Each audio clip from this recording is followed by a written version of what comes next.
phenomenon. With serious issues, mankind choose to fool around. Then they go find out, facing real consequences, that when you play totish games, you win foolish prizes. The mighty US of A, look how them in disarray, because they forget the first dose of madness. So with the short-term memory, they welcome back Donald T to give that fascist a second term in office. But after they take the bait and they realize where's the fate, enough of them want to change the vote, but it is too late. You see the FA, FO, you see the FA, now they go FO. Plenty immigrants made their choice. Uncle Donald they supporting, but he put their support on ice and themselves he start deporting. FA, FO, I said the FA, now they go FO. But now Donald breaks in because it now so keen. He naming the Epstein files, so they now studying like they voting a presidential pedophile.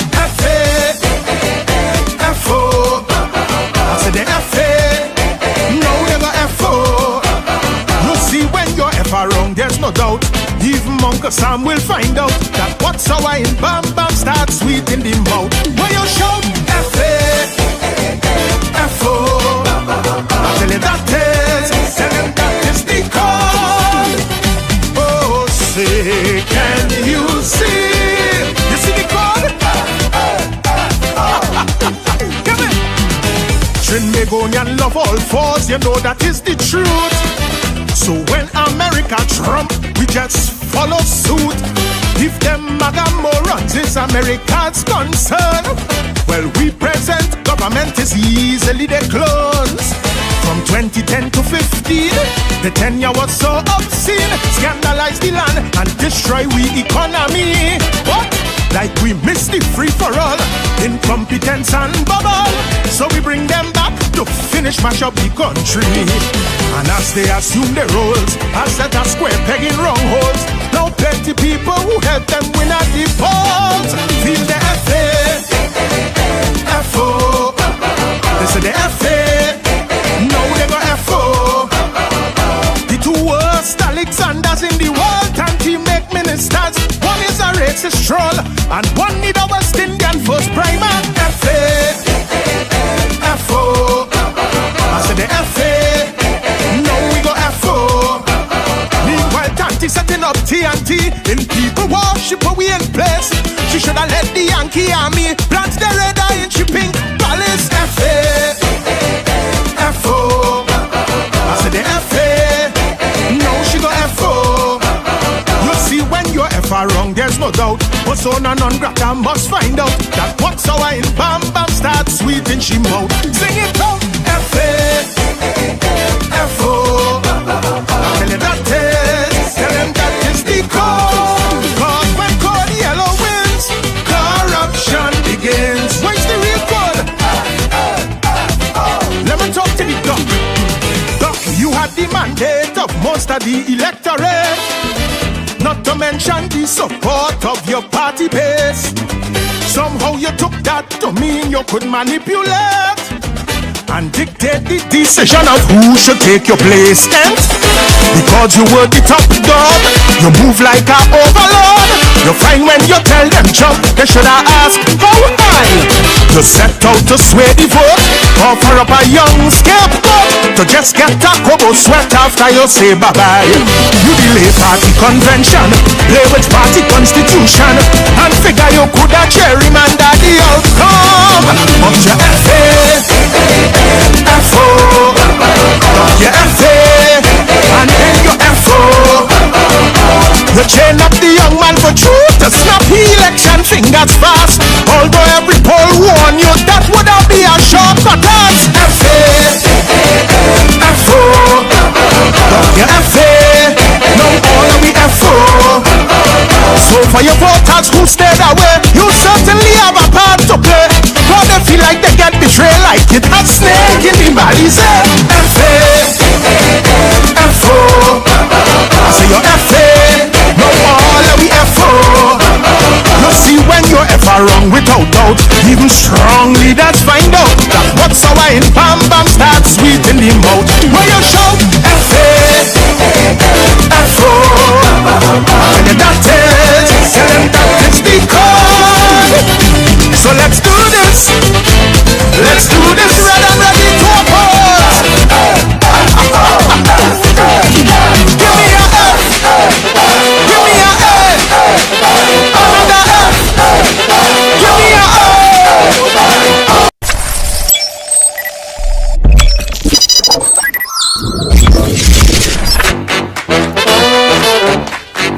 I said give me a F. F. O. Let them know that is the code.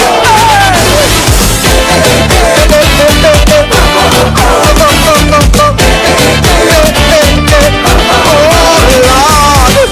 Some say the code is this, some tell me it's that, but I go hear the facts. Give me.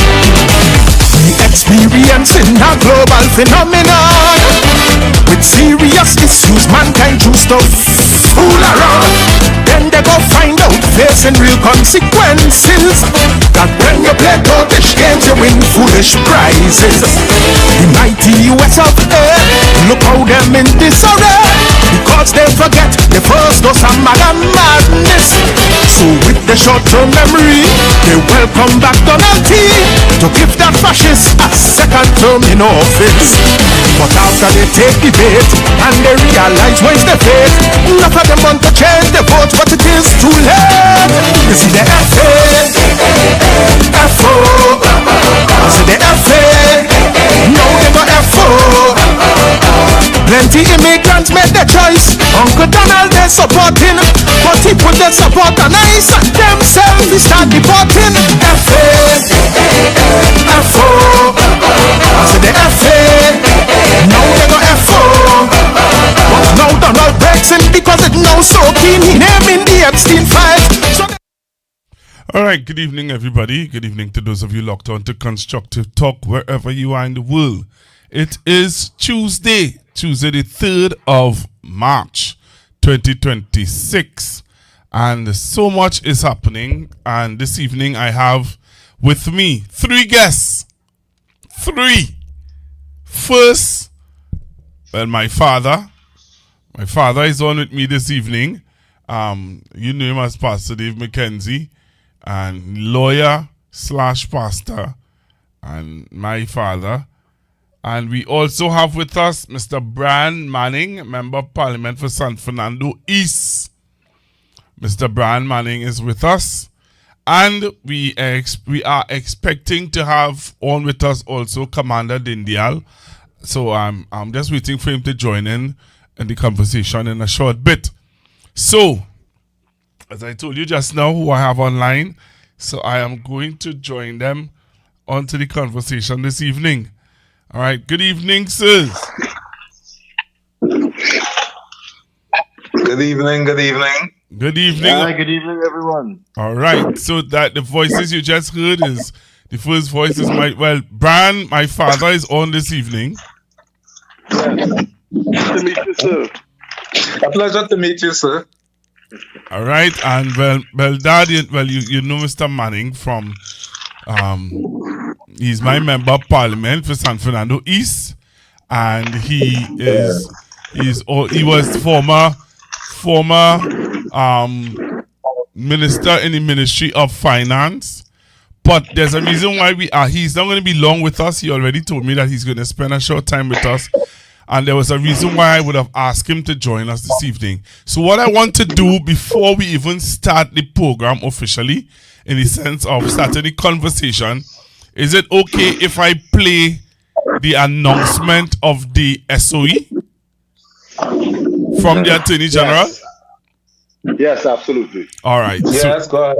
All right. So we're going to do that now, and then by that time, Commander Dindial should be with us, and we'll be able to move forward.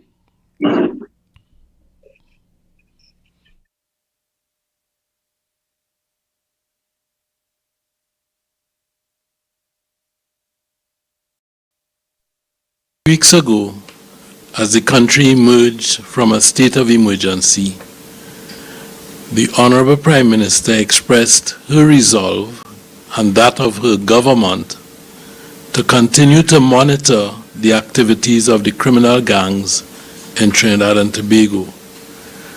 She said then that she would not hesitate if the need arose to use all powers at her disposal to quell any upsurge in gang activity.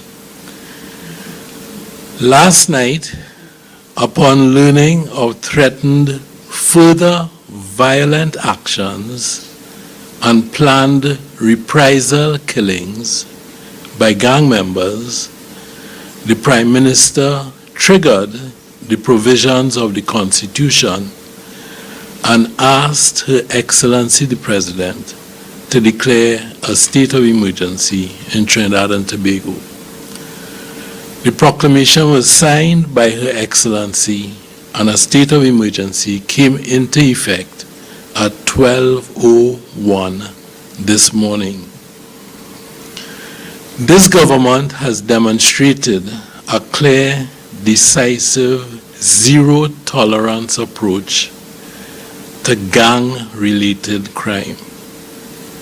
Upon learning of a threat to state actors and facilities emanating from within the prisons, the government declared a state of public emergency in July of 2025. That state of emergency was extended by the Parliament in accordance with the provisions of the Constitution and ended on January the 31st, 2026. During that period of time, July 2025 to January 2026, the Trinidad and Tobago Police Service and the Defense Force conducted a number of operations and isolated certain gang leaders from the gangs and enterprises that they control. The threat was eliminated and significant headway in dismantling the organized criminal networks which have terrorized our population for over a decade, murdering members of the population and other citizens in cold blood and perpetrating heinous, despicable, violent crimes across the length and breadth of Trinidad and Tobago.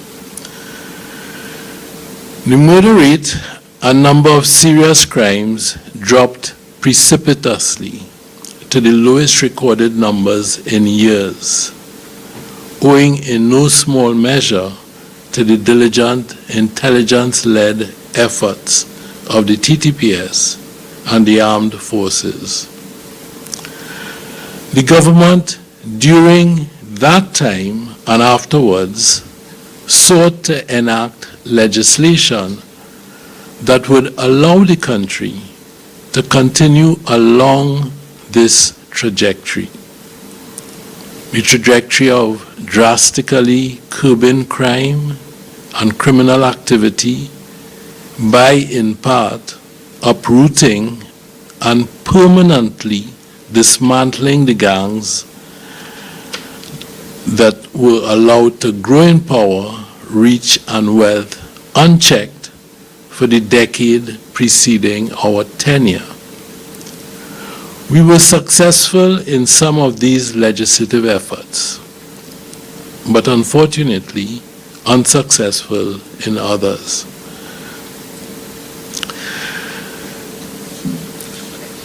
As the Prime Minister stated earlier this morning, the National Security Council met and was given a briefing by the Commissioner of Police last night. The Council was advised that over the last several days, a number of violent criminal activities have taken place in the full gaze of a horrified population, I might add. most of which have been carried out by members of organized criminal gangs.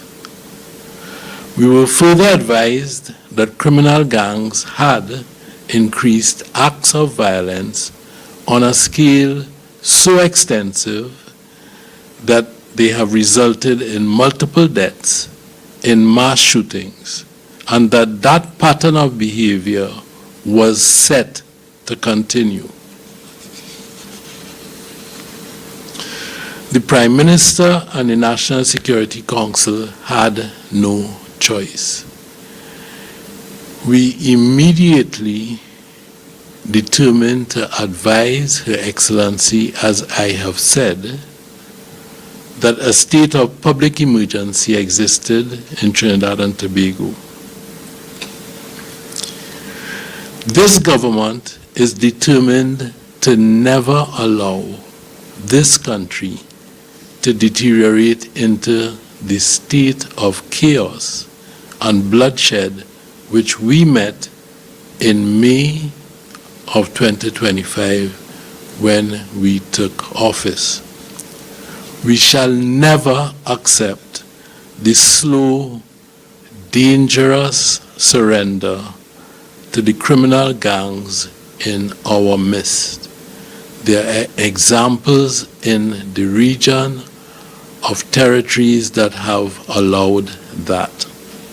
Trinidad and Tobago's fate will be different. Under the conditions of the state of emergency, the TTPS and the armed forces will be able to do what they are entrusted by law to do in a manner that would match the escalating danger that is being posed to all of us as law-abiding citizens and to the very rule of law in Trinidad and Tobago. From the very early hours of this morning, strategic operations have commenced by the protective services. These will continue in an intelligence-led, targeted, and deliberate manner until these threats to public safety are eliminated. We take this initial approach while concurrently putting various other measures in place that would constitute a longer-term, sustainable approach to maintaining order, peace, and safety in our society. We will continue to inform the public of various initiatives and operations taking place during this state of emergency as appropriate. I thank you.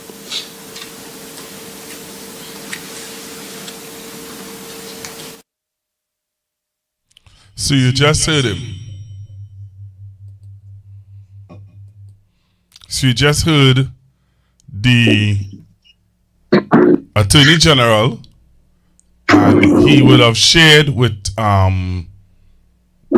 the media the cause for the calling of a state of emergency, right?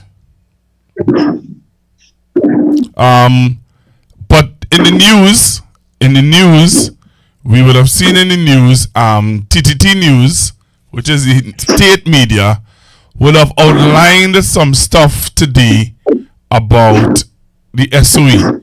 Now, Mr. Manning, there's a reason why I asked for you to be on this evening, because somehow or the other, for me, when I look at this this state of emergency, right?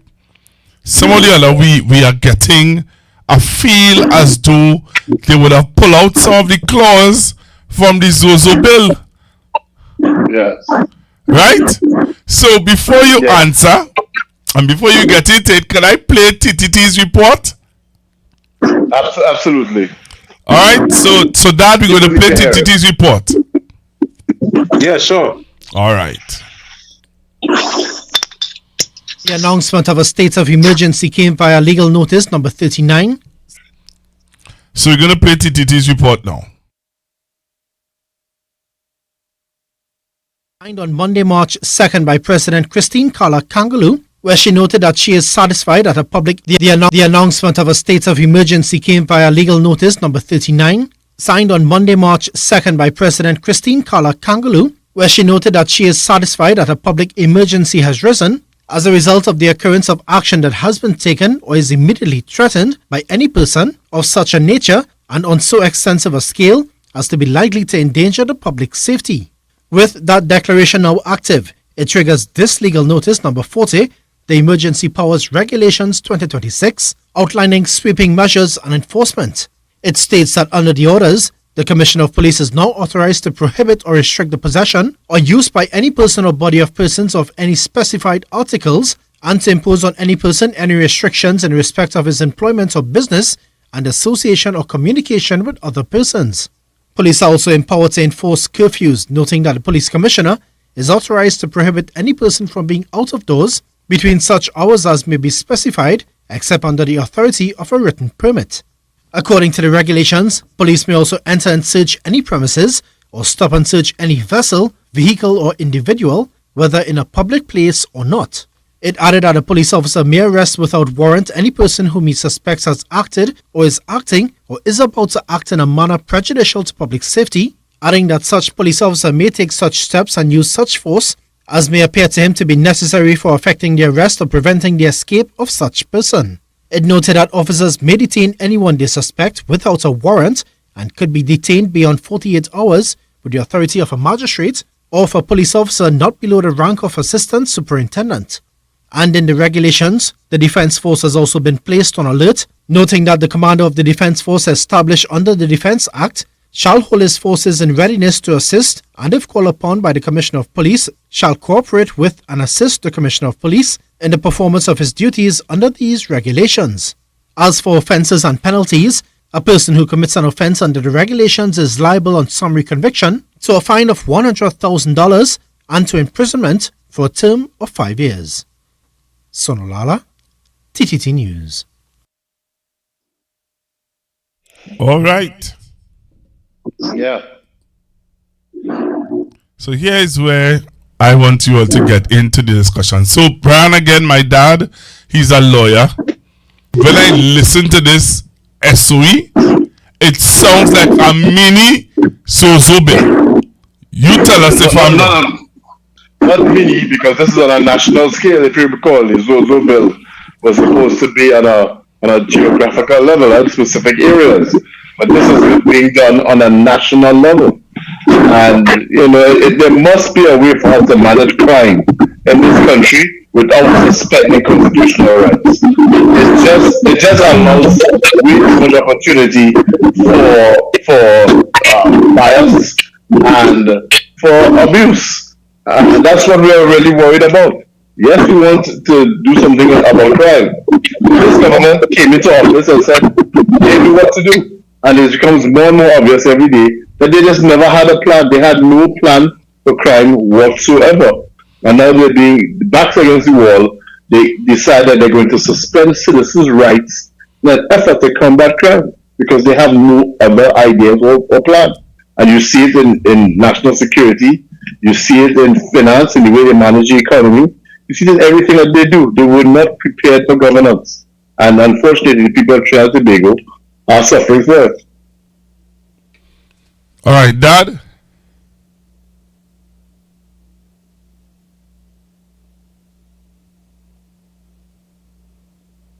Hello? Dad. Okay, what's happening to you there now? Hello, Dad. Yeah, are you hearing me? Yeah, I'm hearing you now. Yeah. All right, okay, right. Now, Section 8(2)(c) of the Constitution, I'm just going to read it quickly. All right, subject to this section for the purpose of this chapter, the President may from time to time make a proclamation declaring that a state of public emergency exists. A proclamation made by the President under subsection 1 shall not be effective unless it contains a declaration that the President is satisfied that a public emergency has arisen as a result of the imminence of a state of war between Trinidad and Tobago, so there's no war, All right, so the president can't be satisfied about that. We are not in a state of war. B, the public emergency has arisen as a result of the occurrence of any earthquake, hurricane, flood, fire, outbreak of pestilence. That is not the case in Trinidad and Tobago. So the president cannot be satisfied by subsections 2A and B.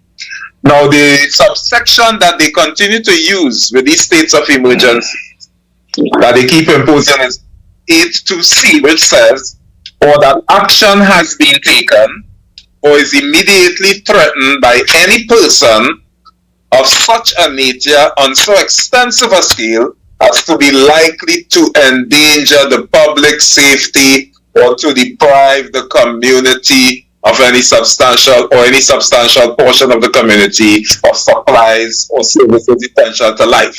So that second part is not applicable. So the part they are always using, and you'd hear the Attorney General keep repeating, and when they are declaring the emergency powers, they would keep repeating that first part of Section 8, subsection C, which says that action has been taken or is immediately threatened by any person and is of such a nature or so extensive as to likely to endanger public safety. Now, that part of the Constitution that gives the powers to the president to make a proclamation, it can be manipulated. It can be very broadly interpreted. All right? So it can easily be said that, well, we are in a situation where some threat has been issued by a group or by gangsters or by persons unknown to certain members of the protective services. And I'm reading now, let me share this for you from the Express. Minister has declared a new state of public emergency effective Tuesday, March 3, 2023, following what she described as a surge and violent gang-related crime, which is not a reason in and of itself for a state of emergency. Right. But this part is the part I'm going to read here. And credible intelligence of planned attacks on members of the protective services. They keep saying that, yet and still they are not identifying what are these credible threats. Who are these members of the protective services that are continually being threatened? Nobody is being attacked, but they are continually being threatened. And so they use that to find a fit for that part of the Constitution that said the president can make a proclamation if there's a credible threat of public safety against members of the public. So they take that part, that small part of Section 8, subsection C, and they always give the reason that there is credible intelligence of planned attacks on members of the protective services. It is my opinion that this government is using the state of emergency as a crime-fighting tool, and they are bullying and butchering the Constitution, right? And using situations that's existed in the country and that has always existed. Listen, the same things that's happening now that they are saying we call it a state of emergency for happened under the PNM. They never issued a state of emergency. There's nothing in the Constitution that allows for gang-related activity, and these gangs are never really properly identified. They just use the term broadly. Gang members are threatening members of the protective services. Gang members are threatening members of the protective services, so state of emergency. I have a problem with that. I believe the Constitution is being manipulated to suit their deficiency and their ineffectiveness as a government to curb crime. Wow.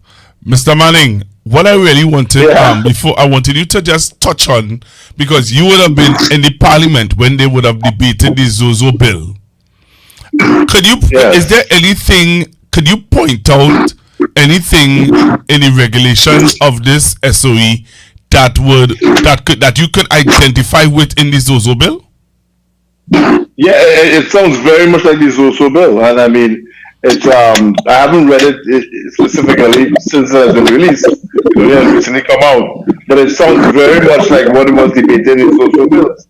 You know, and as your dad said earlier, you know, a state of emergency should not be used as a crime fighting plan.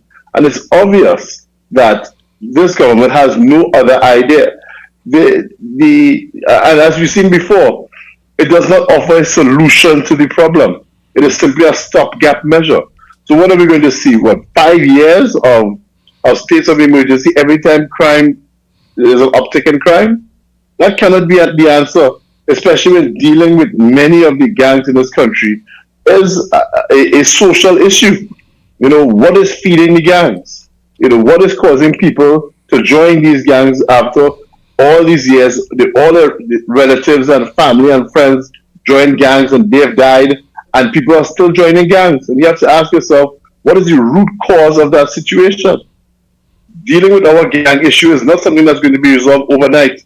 It takes real multi-pronged approach to facing many of the social issues that fuel these gangs in the first place. The government is clearly unwilling to do any of that, and they're taking the lazy shortcut way out by calling a state of emergency, which we have already seen will not solve the problem. So what's the point?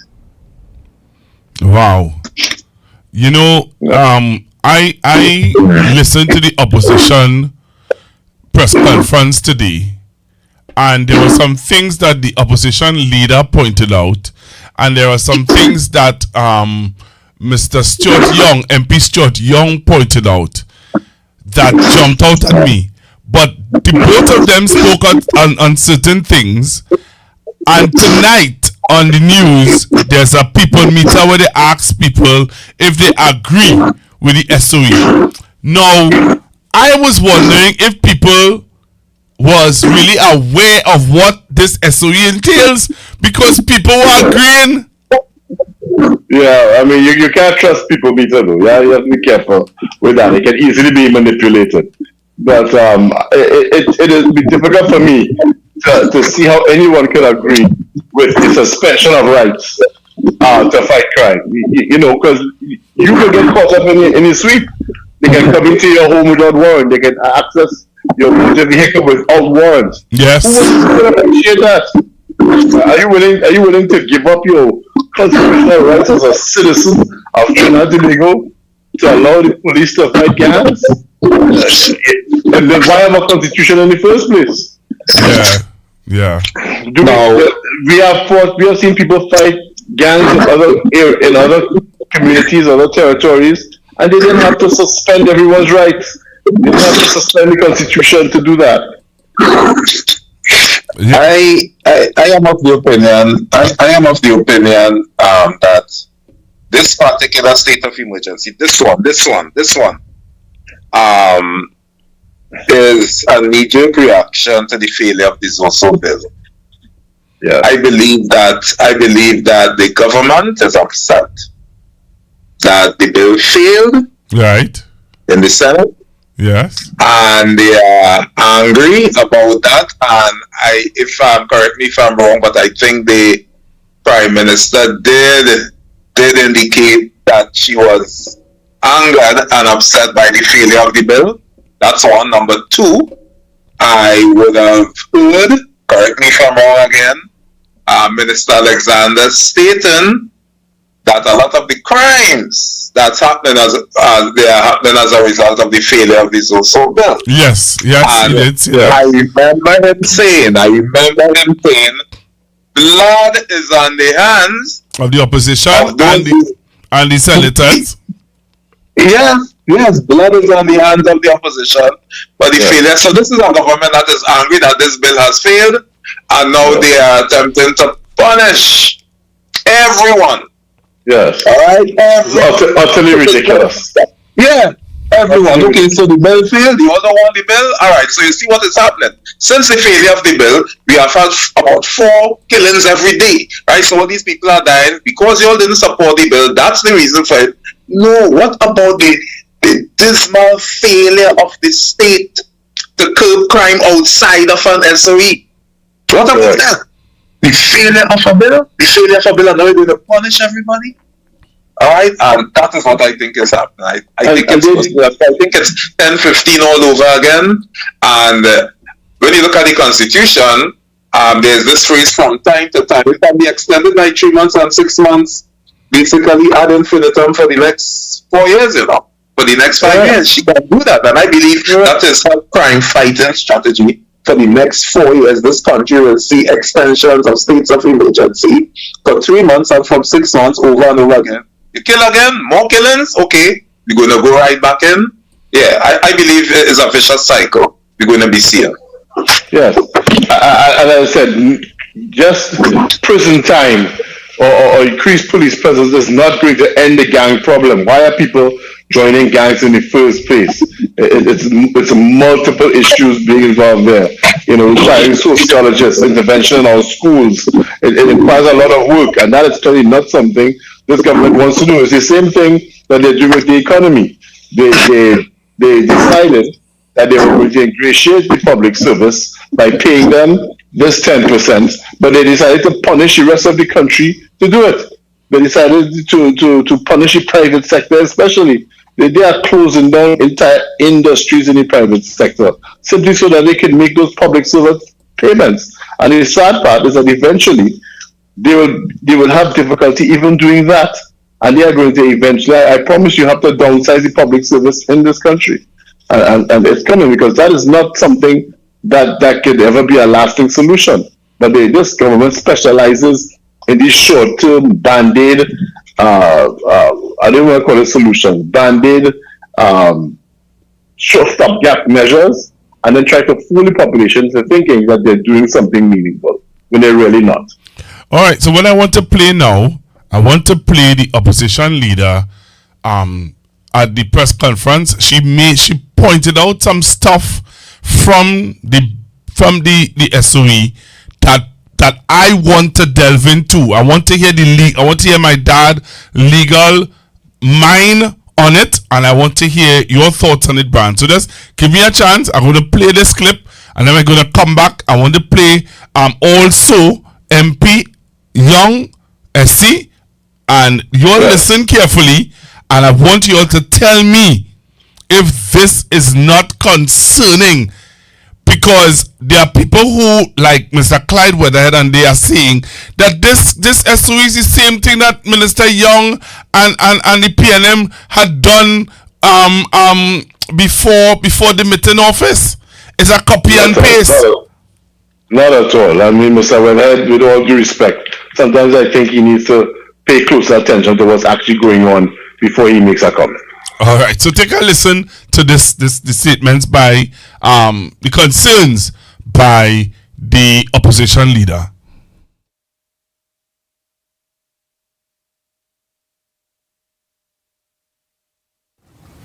And so too was MP Scotland. I want to beg and plead with the media, please look at these regulations, because you see, it is one thing to say to the public that you are calling a state of emergency, is another thing when people don't read these regulations, because here the regulations would tell you that this government really is not practicing democracy. This government is all about dictatorship. This government is all about abuse of power. And this government is all about ensuring that freedom of expression no longer exists in Trinidad and Tobago. This is what this SOE is all about. Because when you look at section 11 again, and I want to say to several persons, including the media, because you notice they're talking about articles. I mean, who are they targeting when you talk about articles? No person shall endeavor, whether orally or otherwise, to influence public opinion in a manner likely to be prejudicial to public safety, do any act or have any article in his possession with a view to making or facilitating the making of any such endeavor. Are we talking about gang activity? But you see what is in these regulations? And then they go on to say, notwithstanding any rule of law to the contrary, a police officer may, without a warrant, and with or without assistance, and with the use of force if necessary, enter and search any premises or stop and search any vehicle or individual, whether in a public place or not. I mean, listen, we could go on and on and on, you know, because we cannot separate the regulations from the policy. And you are talking about anti-gang legislation. And I mean, we have to link 2011 again, because remember in 2011 you had hotspots, and that is the time when it appeared to be even worse than today, when they brought that state of emergency. You lock up over 8,000 people. I mean, if you remember, they had vans going all over the place, just putting people all over into these vehicles, and then lo and behold, millions and millions of dollars were paid out. I am just urging the public, because we are going to have a meeting to deal with this issue of this legislation and to deal with these emergency regulations, because it is very, very clear that the public needs to be aware exactly what is the intentions. Because we know, I mean, we have been listening to the ministers warning people about social media and about what you say and what you didn't say. And we also recall that one of the persons who was arrested and kept in custody. So we have to pay attention to the regulations.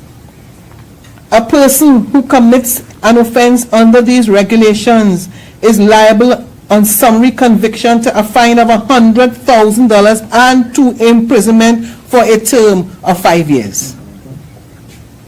So I want to say, and you know, I mean, you go back to the Prime Minister's statement. I also indicated that violent gang members would be returned straight to prison.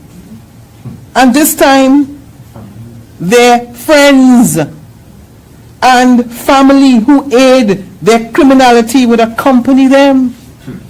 I reiterate my words that if criminals want to terrorize law-abiding citizens and their families, I will do everything legally possible to terrorize criminals and those who aid and abet them. The law is not about terrorizing, you know. This is still a democracy.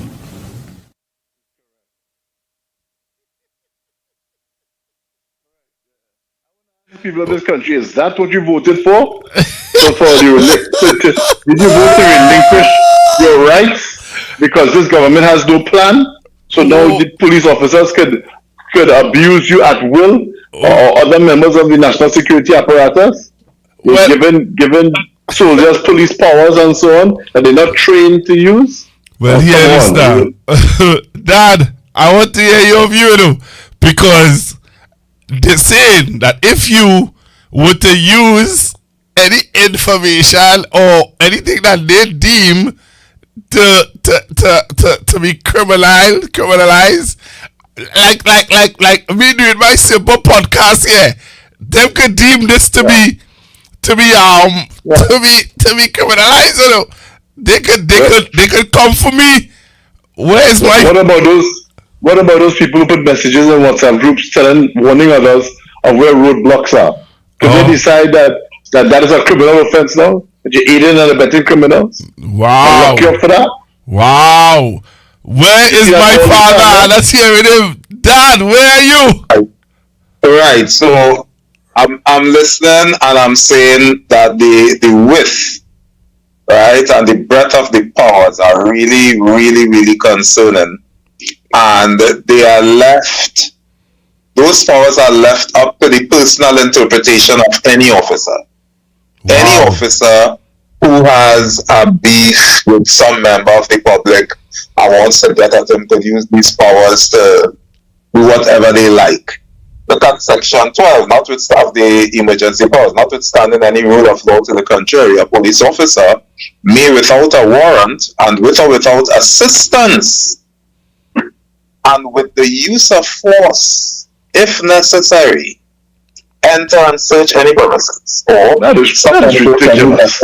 Vehicle or individual, whether in a public place or not. If that officer suspects that any evidence of the commission of an offense against Regulation 8 or 11 is likely to be found on such premises, vessel, vehicle, or individual, and may seize any evidence so found.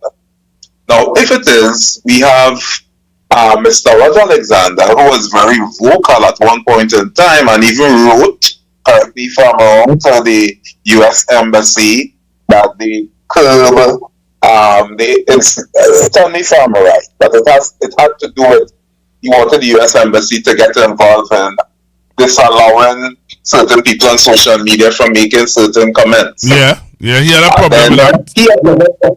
Yes, he of himself said that, they'll be looking at people making, comments that they think are attacking,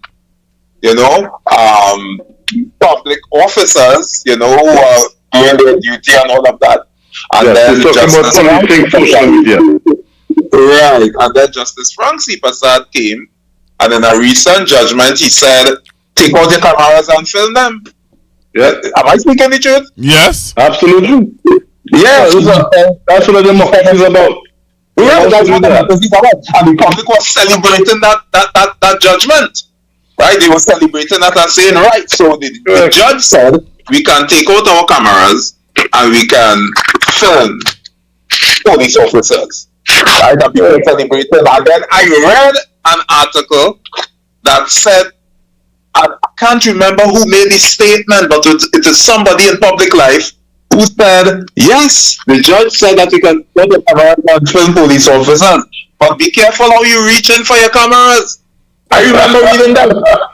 Be careful how you reach in for your cameras. That sounds very much to me like what we're seeing taking place in the United States. Where a man could be reaching for his phone and he is saying, okay, the judge said reach for your camera, but be careful how you're reaching for it, because a police officer may interpret now with these articles, a police officer could say you're reaching for a gun and shoot you. Yep, so that sounds like a threat. Yes. You can record me, but watch out, because I might think you have a gun. Very concerning, very concerning. Yeah.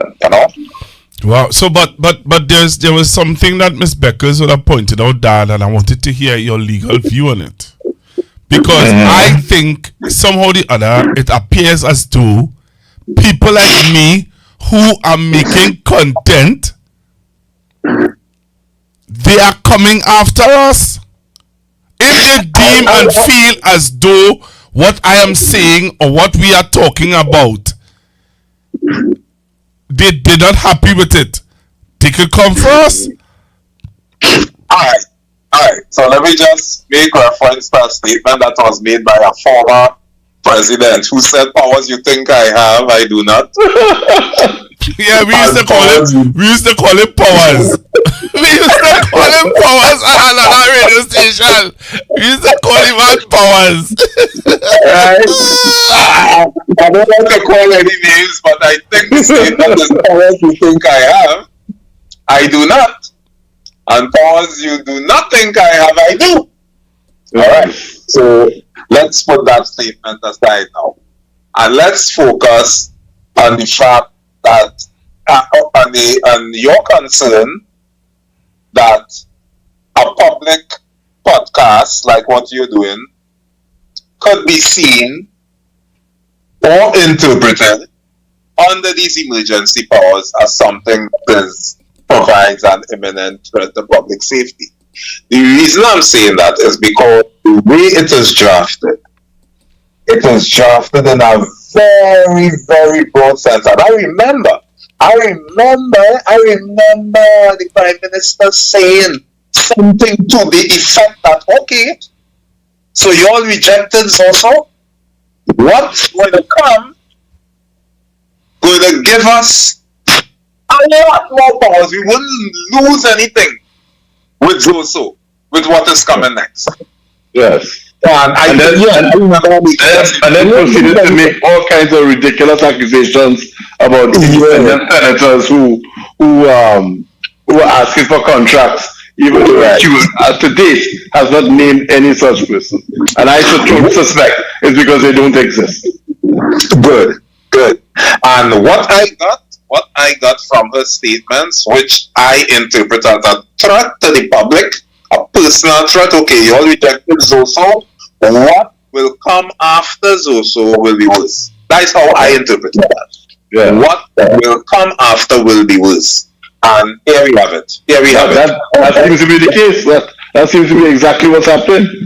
Yeah. But this is Zoso on a national level, another hotspot level. This is also on Molly and steroids.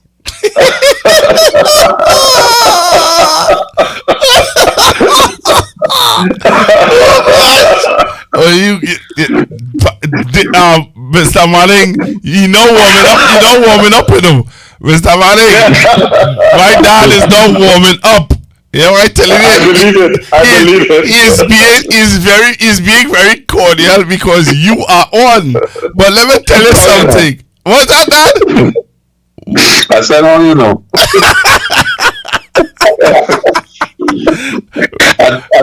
I'm struggling here to be diplomatic.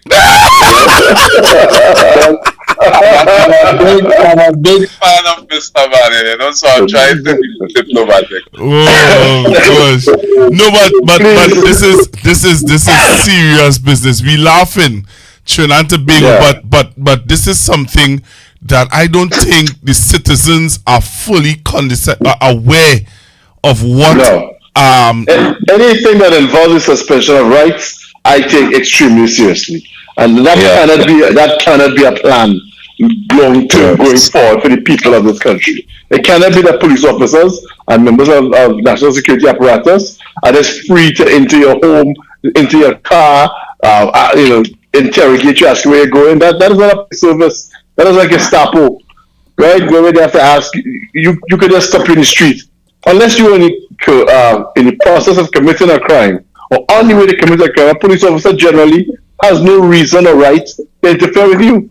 Now they do. Now they're saying that if he feel like it, he could stop you and question you and you've committed no crime or no probable cause. And all of that is constitutional rights out the window. That cannot be accepted. Wow. I want to play for you guys MP Young statements. I want to play because he and all pointed out some things that we need to be concerned about. Could we listen to MP Young?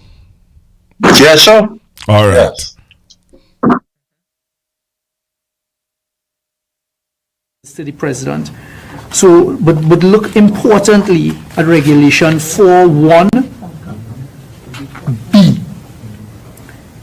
The government is telling us, the people and the citizens of Trinidad and Tobago, that they foresee the possibility of putting in place an order to impose on any person any restrictions in respect of his employment or business, in respect of his place of residence. What is that? Is this their attempt to go zozo using a state of emergency? So they are going to put in place orders that would restrict any one of us. And remember, your constitutional rights under a state of emergency, such as habeas corpus, such as going to court to be released, etc., are suspended.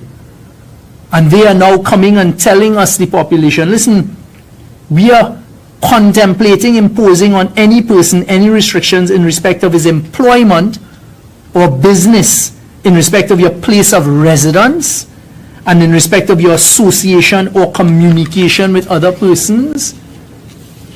That is a huge red flag. And now putting here as well that you may be required to notify of your movements in such manner at such time to such authority or persons as may be specified. That previously was an order of the court. They are now completely getting rid of due process. Another one at E, to restrict any person from traveling except in accordance with permission given to him by such authority or person as may be specified, without identifying. Again, taking away the previous powers constitutionally that have been put into the courts of Trinidad and Tobago and handing that to themselves, handing that to Roger Alexander, handing that to Kamla Prasad Bisesa. Is this where this government is taking us, the citizens of Trinidad and Tobago?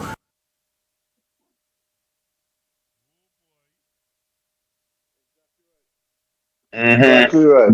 It's taking police powers out of the hands of the police and putting it in the hands of politicians, which is what you don't want.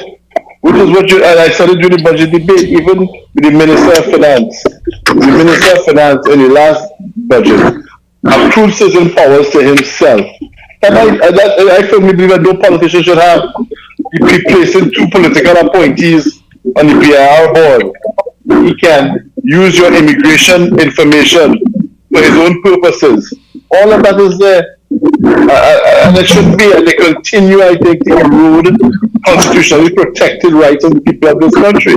And we have to be careful, because that is exactly how dictatorships begin. Wow. Dad, as a man in the court, and as a man of the cloth, what is your view? As a man of the cloth. No.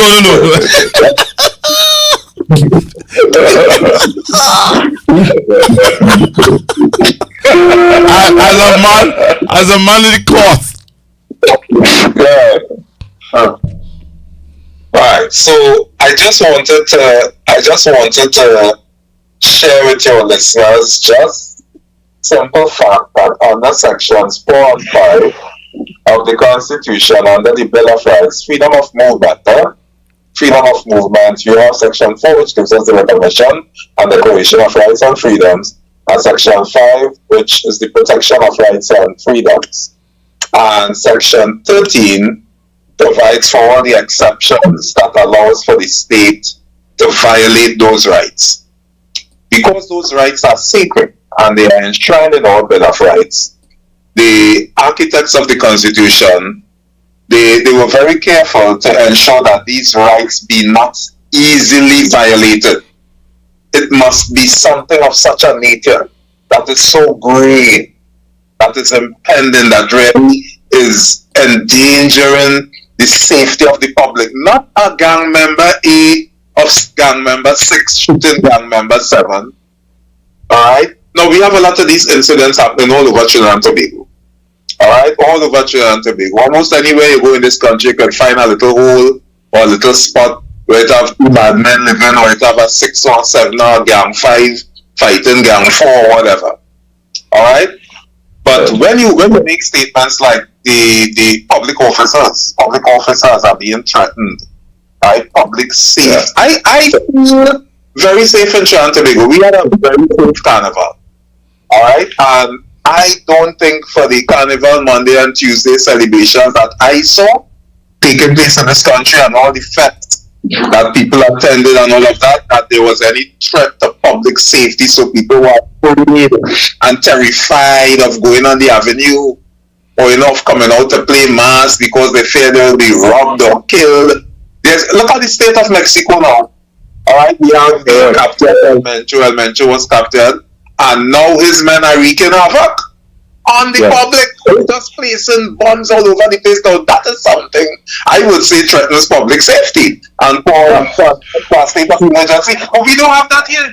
So I don't think that the constitutional requirement for state of emergency has been met at all. At all. This is just a vengeful, I think, in my opinion, an angry government, upset that they didn't have their way with this Zoso bill, saying, okay, we're going to get back at you and we're going to punish you. And the country will see why. So every death that happened, whether it's a suicide or not, any murder that takes place is because of the failed Zoso bill. Anybody shoots anybody is because of the failed Zoso bill. And now we're going to come down very hard on the public.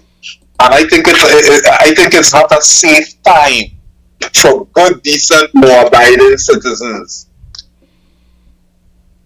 And all that happened under the last state of emergency, you know those fellas do? I was hanging out in Talparo yesterday. Right? Talparo, I think the UNC won that seat. I think it was from Brother Comment, his first comment and all that. Yes. And I'm telling you, I was in Talparo Junction up to 9 o'clock last night. If an election is called now, right? All of them will be lucky if they get one seat. Dad, you're relaxing. Daddy relaxing. Angry. Yeah. And they're upset. No, I was telling somebody, right? Somebody said, good for them. Just today, I'm in my law office in Port of Spain. And I am telling them that, I believe that Roger Alexander, Wayne Sturge, and Mr. Guevara, I don't know how guilty he is of what I'm going to say now, deserve to give Fitzgerald Hines an apology. Fitzgerald Hines is my they owe Mr. Hines an apology. They call that man all types of things, boy. They call that man all types of names. Yes. And we have Sturge who can't even go in his own constituency without protection now. Without security. He cannot go up in Gandhi. I am my good friend, Mr. Francois says Sturge can't go up in Sagi Gandhi.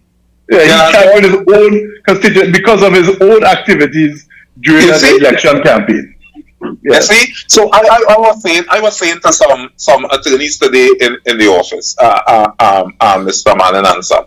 I was saying, stop saying it's good for them. Stop saying it's good for them. I don't find that we in the PNM must be so incensed and angry at our loss that we become angry at the people who didn't vote, the PLM people who didn't vote, and those who went and voted for the UNC. Members of the public, we members of the public, all we want is to live in peace and harmony. We want food prices to be low, we want good gas prices, we want something better. And the UNC was really able to hoodwink the public and make them believe that yellow is the code, and that if you vote for the UNC, you're going to have better time. The code to unemployment. People genuinely fell for that. All right, and to say no, it's good for it. And what's going to happen in 2030 is that we're going to vote them out. We just have to vote them out. But it's sad though. We have 4 years of this oppression to take again. And it could get worse, and a lot of innocent lives will be lost. A lot of good, decent, hard-working people will be harassed and tortured, I believe, by members of the state, by agents of the state, and that is my concern. I want to play for you what the people say and why I believe, Mr. Manning, this is my statement to you. This is why I believe that the opposition need to start back their political meetings, because people are not informed properly about what is going on. People are seeing this as just another SOE. Let me tell you why. You have people saying on radio and on different platforms, when I had the SOE, I was partying like normal. When at the last SOE, I was drinking rum and doing whatever I had to do. When I had the SOE, and they made it appear as though the SOE that they would have come out of was good. It was normal, and people are becoming SOE is becoming like a normal thing. They're becoming insensitive insensitized to this. That is not right. Yeah. So you cannot become desensitized to the suspension of your rights as a citizen. So I think constitutional rights. So I think the opposition need to strap up the Gillian boots and come out and start to educate the people about this SOE, especially about those specifics that they pulled from the Zozo bill. And I want to play for you why. Take a listen to this.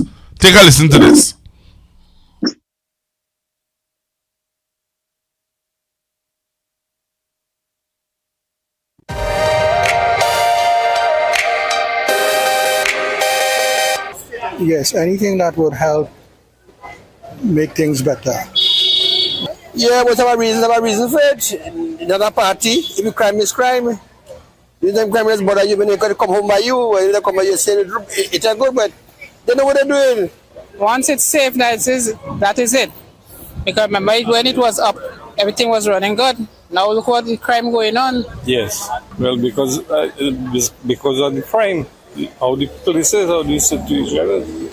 I will support anything that is in the fight of, in light of fighting crime in Trinidad and Tobago.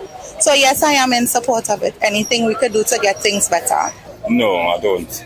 It's too soon. You know, people don't get a chance to go back to the normal style of living, you know what I mean? So you all heard that? One man alone. One man. One out of all the people who they interview. One man alone. You know what he said? He said, no. People now coming back to normal life of living. No, everybody else say, yes, if it would help with the crime, yes. So in other words, the police and they can't do their jobs then. No, but it also shows the frustration of the citizenship with crime too. That's something we cannot ignore. Right. People are genuinely frustrated with crime. But I just don't believe that this is the way to solve the situation. Wow, Dad, what you think about what you just heard?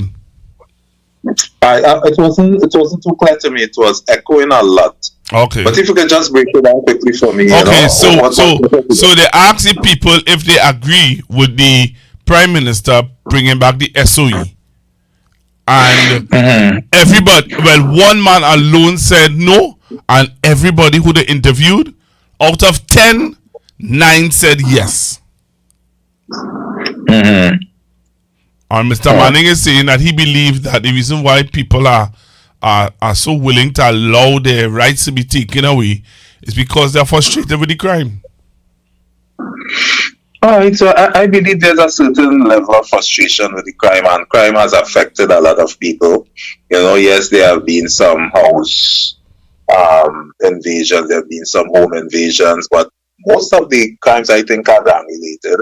And I think people would like to see some of these gang-related activities, if they are rightly so called, you know, because then some of these guys locked up or whatever. So I believe that is the frustration. I don't believe it's a personal frustration like I want to take my family into Port of Spain to hang out on the avenue, but I'm scared that somebody's going to blow off my head because there's some guys driving around on the avenue shooting people. I do believe that is the frustration. I believe the frustration is every day you wake up and somebody getting shot. People are fed up of that. And I believe that people think, okay, if my rights have to be suspended temporarily for the government to get a hold or a handle of this, then so let it be. Right? But I don't believe there's a general frustration in the public or fear, people walking about in fear. That isn't the case. And I don't believe that the public safety is so endangered as to want a state of emergency. And we have a culture in this country where we could be guilty of not appreciating our freedoms. We can't take them for granted. I hear a lot of people saying, well, I go just stay home here. You know, I go the friend man say carnival done me out there again. I outside, I go just stay home and just breeze out and let Kamla lock up them fellas. So we tend to have a very kind of lackadaisical attitude to restriction of our rights and freedoms, and I believe the government is aware of that. But you know, a guy made an observation, and I want to share that observation with you guys. A guy said that in the regulations, and they are talking about if they find on you any article that could jeopardize public safety. They mentioned different things like different weapons, but they said any article, even if you are in a vehicle and they stop you and you have that article in your car. You know what guy mentioned what that article was? He said they're coming for people who are using social media and using their phones. Yeah, that's... And I never thought about that. Yeah, but that is what the opposition leader would have pointed out. That is what she was pointing out. The opposition leader was pointing out the fact that if you're saying that people can be out, you can, and hear what they didn't just say, just the article alone, you know. They said if they believe that people in your family encouraging you, or you are home doing a podcast about, let's say I play a video of Mr. Manning saying that the economy need to be strengthened because of X, Y, and Z. And I am playing that article and I'm exposing on that article, and they perceive that what I'm saying could incite people. And my son is home, my wife home, everybody home. They're taking everybody down. They're taking everybody down, and they're seizing the phone too. So we have people like Rambles, right?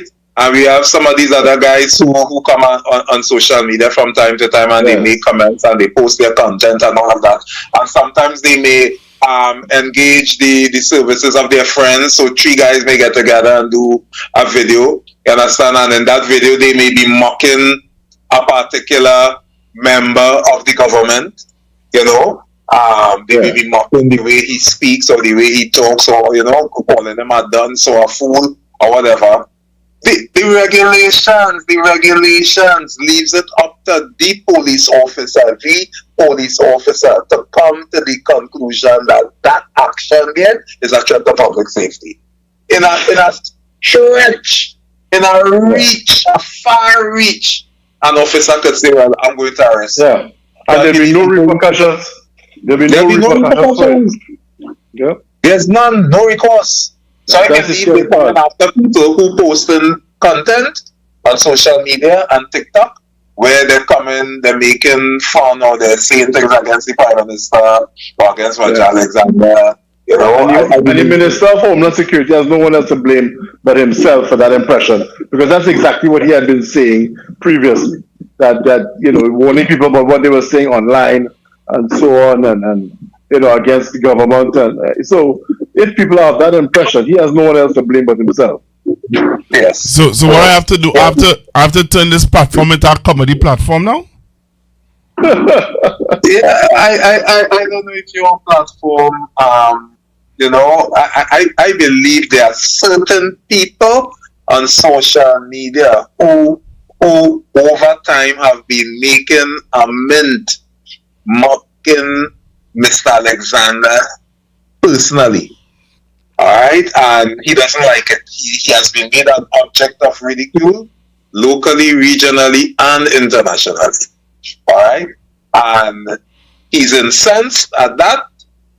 People think he's not fit to speak in Parliament, and they say it, and they mock how he speaks, and they make fun of it, and I think it has gotten to him, and his personal contribution to these regulations, I believe he made a personal contribution and say, here what?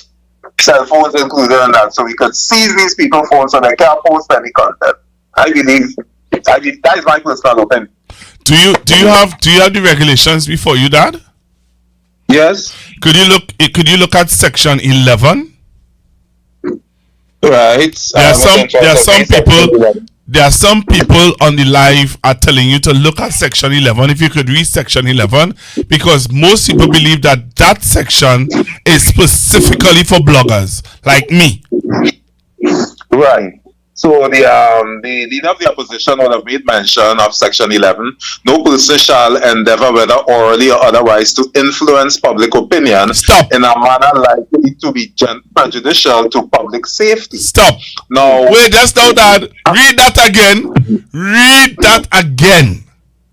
No person shall endeavor, whether orally or otherwise, to influence public opinion in a manner likely to be prejudicial to public safety, or do any act or have any article in his possession with a view to making or facilitating the making of any such endeavor. So, making videos. Hey! So wait, Dad.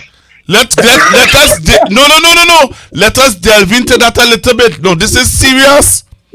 Let us delve into that a little bit. No. When it was suggested to me that is cell phones and people and bloggers and people who making content and people who have podcasts like yourself, and the article that targeting the cell phones, it's only when I came back and I look at the regulations and I saw this one under 11B that I realized that yes, because when we doing content, we use the word making. We say, he been making content. This guy, yes, I make content. And they use the words here, do any act or have any article in his possession with a view to making or facilitating the making of such endeavor. So what is the endeavor? The endeavor is by orally trying to influence public opinion. That is a cell phone. Watch out by rambles, boy. They're coming. So what about me? He more worried about rambles. You ain't worried about rambles. He ain't worried about your child. You worried about rambles. and listen to the joke now, Brad. So. He says, son, you're on your own. Yeah, that way doing me there. He showing me another babu. He showing me the babu. He hitting me up. Wait, that is a Moses hitting me there. You putting me in the river to go down into Egypt. He's a good boy. He's a build character. Right there. Now let us break it down and see if it makes sense to say that a podcast like this one could qualify or meet the standard of Section 11A. Yeah. So we are on this podcast now and we're talking about the state of emergency. Yes. What statement could I make? Defamation aside, what statement could I make that is likely to be prejudicial to public safety? What would I have to say that a police officer can say, I've been listening to this podcast and I heard Mr. McKenzie make a statement and I think that statement is prejudicial to public safety.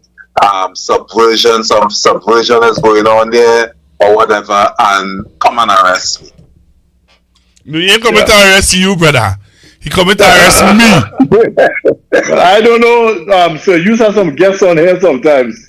That clearly have somebody watching it. Right?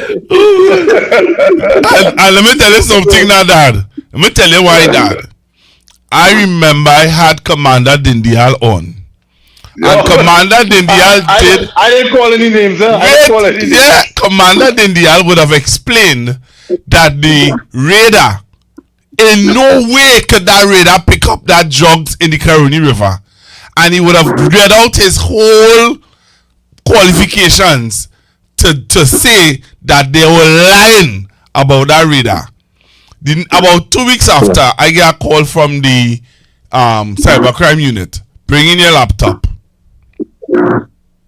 Bring in the device that you use or that you use to do your podcast with. You have to take down that video. The video, because of what Dindial said? Yes. Alright, now if the statement he made, right? If he said the whole thing about the raider was a lie. And there's no way the raider could pick up a boat in the Caroni swamp or whatever. Yeah. That is not true. That is a lie. How is that statement prejudicial to public safety? Because the remember the raider has been talked about as part of the safety of Trinidad and Tobago? Of the national security apparatus? Alright, and if he is making a comment that particular piece of national security apparatus was misused, and it is not true that it has the capacity to do what they said it's do, how is that prejudicial? You have to ask, at that point in time, it was on that state of emergency. I just carry my laptop. I just let them do what they have to do. Right. And that is it. Under a state of emergency, you don't be right. Remember, there's no recourse. You have no rights. There are no repercussions. So they can allege anything. You can allege anything, and then you have no recourse. You can't say, well, what you're saying here is not real. They can just say, oh, shucks, sorry, sir. Well, have a nice day. Take care. Right? After you have abused your the rights that you're supposed to have. Even the sharing of an opinion, eh? Yes.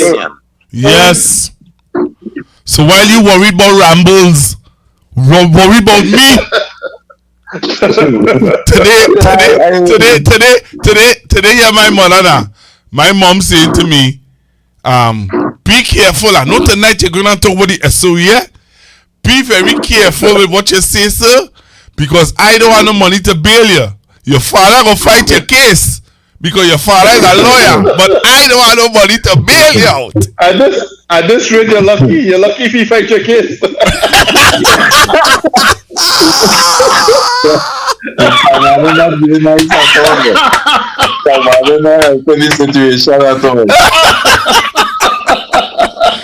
I don't understand that, brand boy. I feel like if this man just abandoned me. No, you're ready at the Listen to the other part of Section 12 under the regulations. Notwithstanding any rule of law to the contrary, a police officer may, without a warrant and with or without assistance, you see that with or without assistance? One police officer. Yeah. So no witnesses, in other words. No witnesses. Yeah. Could execute this part of it. I am worried about that with or without assistance because police officers are trained to at least have another officer present. Correct. You know? Protect you and themselves. To protect you and themselves. But yes, notwithstanding any rule of law to the contrary, a police officer, so there's a one-man show going down here, without a warrant. So there's a police officer who has a vendetta against citizen B down the road for some reason, and with or without assistance. So he's moving by himself, and with the use of force. So he has a gun. If necessary, enter and search any premises or stop and search any vessel, vehicle, or individual. So one police officer with a gun could stop a vehicle and search the person, whether in a public place or not. He could come into your yard and do it. He could come in your house and do it. That is utterly ridiculous. I mean, I don't even know what to say about it. That is utterly ridiculous. Dad, what you have to say about that? What, Dad? What can we do? If this one police officer, if he suspects that any evidence of the commission of an offense against Regulation 8 or 11 is likely to be found, he has no evidence. Yeah. That it is he doesn't have any probable cause to believe that you have the cell phone or the laptop there, but it is likely to be found. So if you feel, well, you know, Pastor Google doing this podcast from so and so, I think if I go there, I'm going to find this laptop, because in my personal opinion, I believe that he's using that to prejudice the safety of the citizens of Trinidad and Tobago. This police officer could jump in his car with a gun. He alone, without assistance, and come by your house. Come by your house. Good night, good night. Your answer kick down your door. Come in, search without a warrant, ready computer, ready laptop, ready phone, right?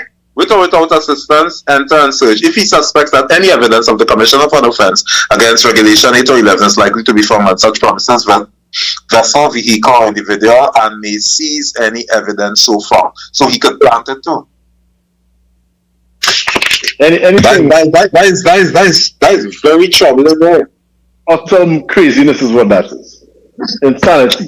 And that's what we talk about. You don't need to deprive people of their rights to fight crime. It can't be that a police officer can be taking out personal grudges against people under the guise of law enforcement because of this SOE, and people not have any recourse whatsoever.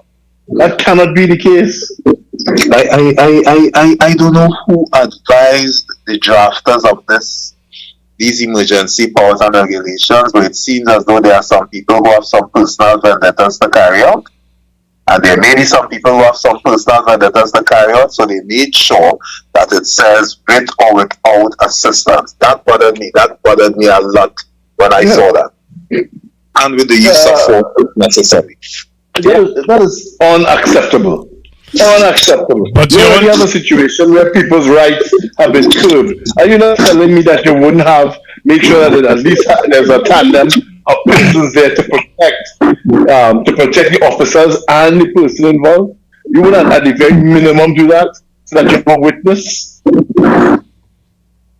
But a police officer. When Would I even want that to enter somebody's home on my own? They can accuse me of anything.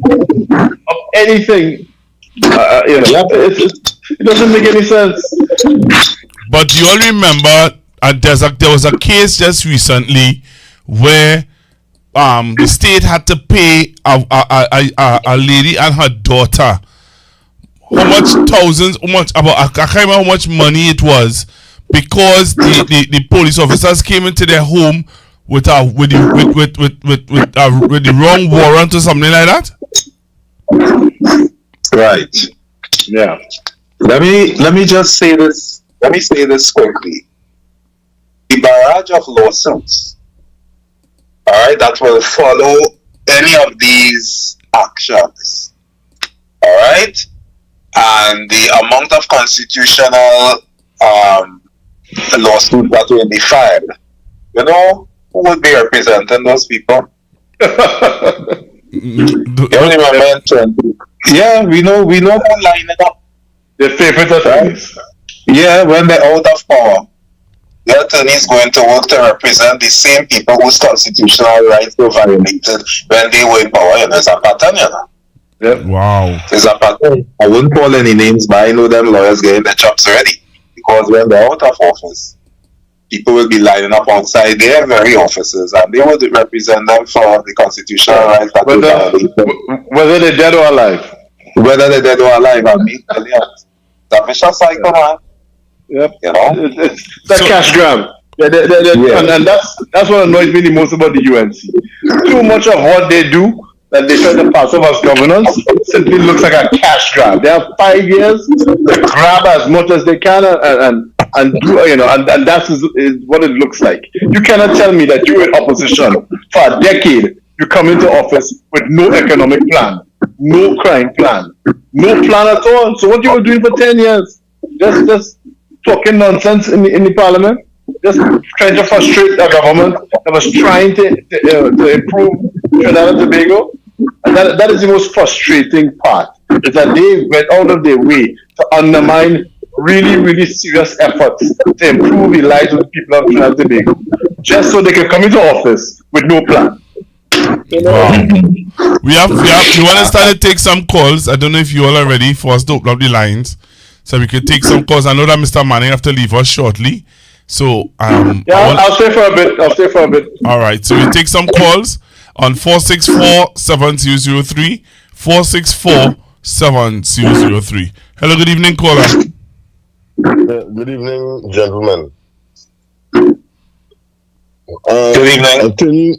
Attorney Mr. McKenzie, my question is directly to you. In terms of the statement you made about the abuse of the SOE provisions, and I want to ask you a specific question that I've been looking at with respect to the requirements under the Constitution, right? Now, with this present state of emergency, if it continues for the period like the others, which was 3 months, it would mean that we would have had 3 states of emergency of 3-month duration, right?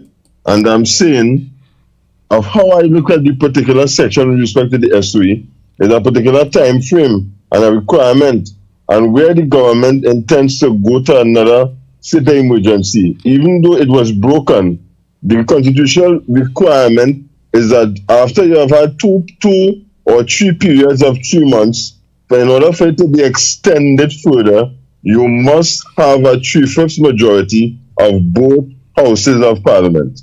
So similarly to what was required under the ZOSO legislation, this would require ratification in the House of Representatives, but the government has the required majority, but then it also needs to go to the Senate.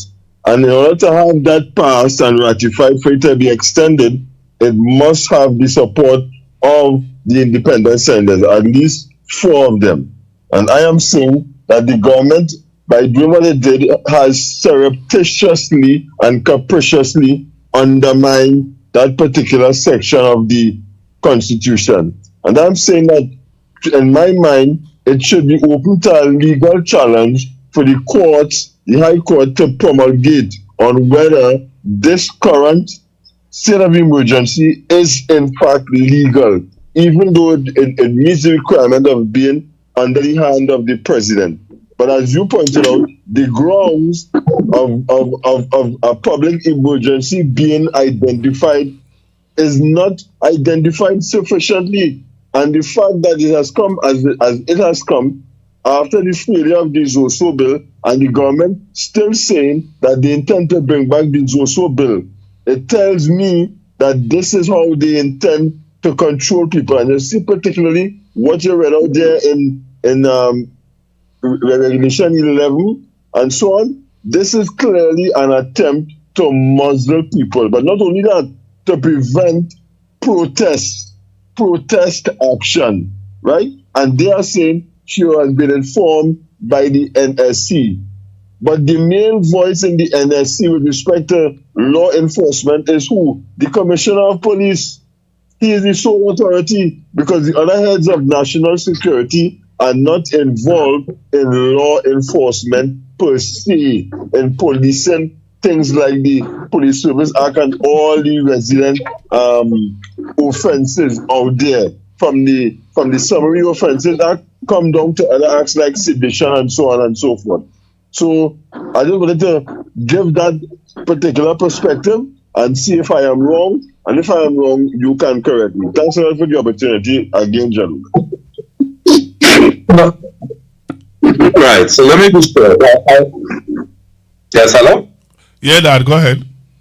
Yes. I appreciate the observation of the caller in relation to mounting constitutional challenges as to whether this particular state of emergency is legal and falls within the four walls of the Constitution. One of the things I think we have been lacking on this side in the opposition is attorneys willing to constitutionally challenge the actions of the government. You know, we get that by the truckloads and the busloads when we are in power. You know, when the PMM is in power, the other side man is lawsuit every Monday morning you wake up. There's a lawsuit. The PMM can't breathe. They get a lawsuit. But we don't tend to be that litigious kind of not just litigious. It's lack of ethics. There's a lack of ethics that pervades the UNC. That simply doesn't in the People's National Movement, and sometimes it's our detriment. Not that I'm saying we should be more unethical, but they do things that I think we would have a difficult time doing. You know, because it would bother us. But yeah, right. And the caller mentioned the promulgation of the SOE in Section 9. Just for the benefit of your callers quickly, Sections 9.1 and 2, 10.1 and 2. These were the extension, the grounds for and initial duration of the proclamation, and the extension of the proclamation. 10.1 says before its expiration, the proclamation may be extended from time to time. See that from time to time? And that's the thing with these constitutional clauses, where they allow for all types of interpretations of it. Before its expiration, the proclamation may be extended from time to time by resolution supported by a simple majority vote of the House of Representatives. So, however, that the extension exceeds 3 months, and the extensions do not in the aggregate exceed 6 months. So these extensions can go on ad infinitum. Basically, that is what 10.1 is saying. Alright? And that is a problem. So then the 10.1.2 says the proclamation may be further extended from time to time, but not more than 3 months at any one time by resolution passed by both houses of the parliament supported by the votes of not less than 3/5 of all the members of each house. So yes, the caller spoke about the Constitution being abused and probably violated, and yes, I believe that is a proper observation. All right. So go ahead, Mr. Manning. Yeah, there's no surprise there. I mean, it's the UNC. It's what we expect. You know. Yes. It's what they do. All right. So we're taking your calls 464-7003, 464-7003. We're taking your calls. What is your view? We have a lawyer on. We have Mr. Manning on. You were supposed to have Cabana Dindial, but I suspect that something may have come up.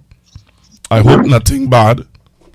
I hope they ain't confiscate his phone. Kamala Dindial easy, you know. Kamala Dindial not easy. You might tell you, the man that's calling Minister. Yeah, man. The man that's calling Minister of Homeland Security, the Minister of Police, you know. He said, the last time he was on with me, here he said, when you can imagine a reporter stopping Mr. Alexander and asking him, he said, Mr. Alexander, what are your thoughts about the marijuana that is missing out of the brick of marijuana? He said, what is wrong with if they take a brick and put a stick?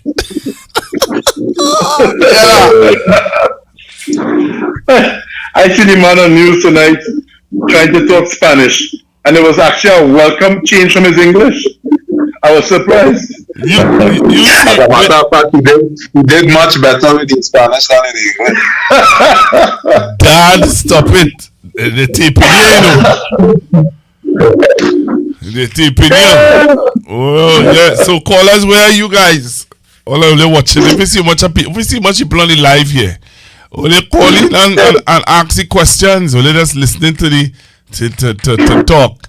Calling. You always say nobody not telling only what going on. We have a program now. We have a lawyer. You can question him. Ask the lawyer why does he don't want to do it pro bono? Why he not taking up the constitutional matters? Ask him.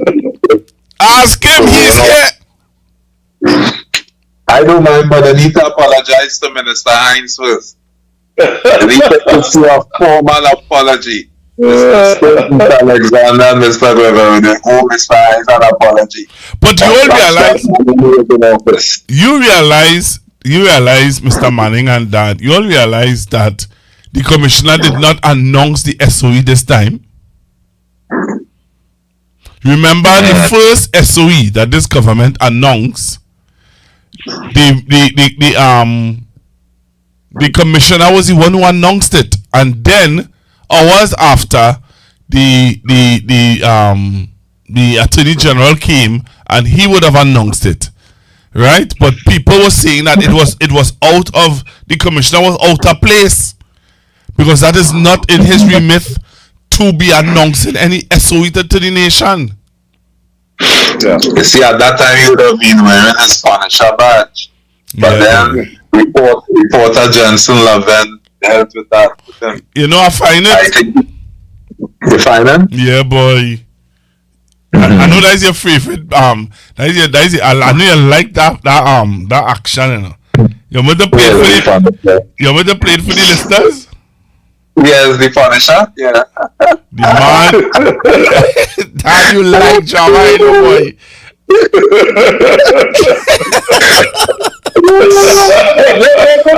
Wait, before you play that, right? Let me just get this clear. And the reporter is very clear.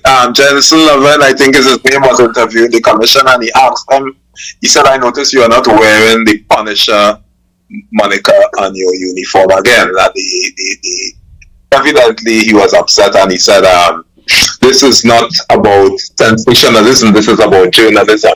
I remember those were the words of the commissioner to Mr. Levin. Mr. Levin didn't recant, he didn't cave. He continued pressing the point. He said, but you were wearing this Punisher, this Punisher. In summing it up, the reporter said that the Punisher, the logo for the Punisher says, and I saw it because I looked at the Punisher series, the Punisher says that he makes the arrangement for you to meet with God. God is the judge. God is the judge, and the Punisher. God is the judge, and the Punisher makes the appointment. Now, I have a problem with that, because if the Punisher is making the appointment, and the Bible says, come on now, it is appointed unto men once to die. And after that judgment, then the Punisher killing people.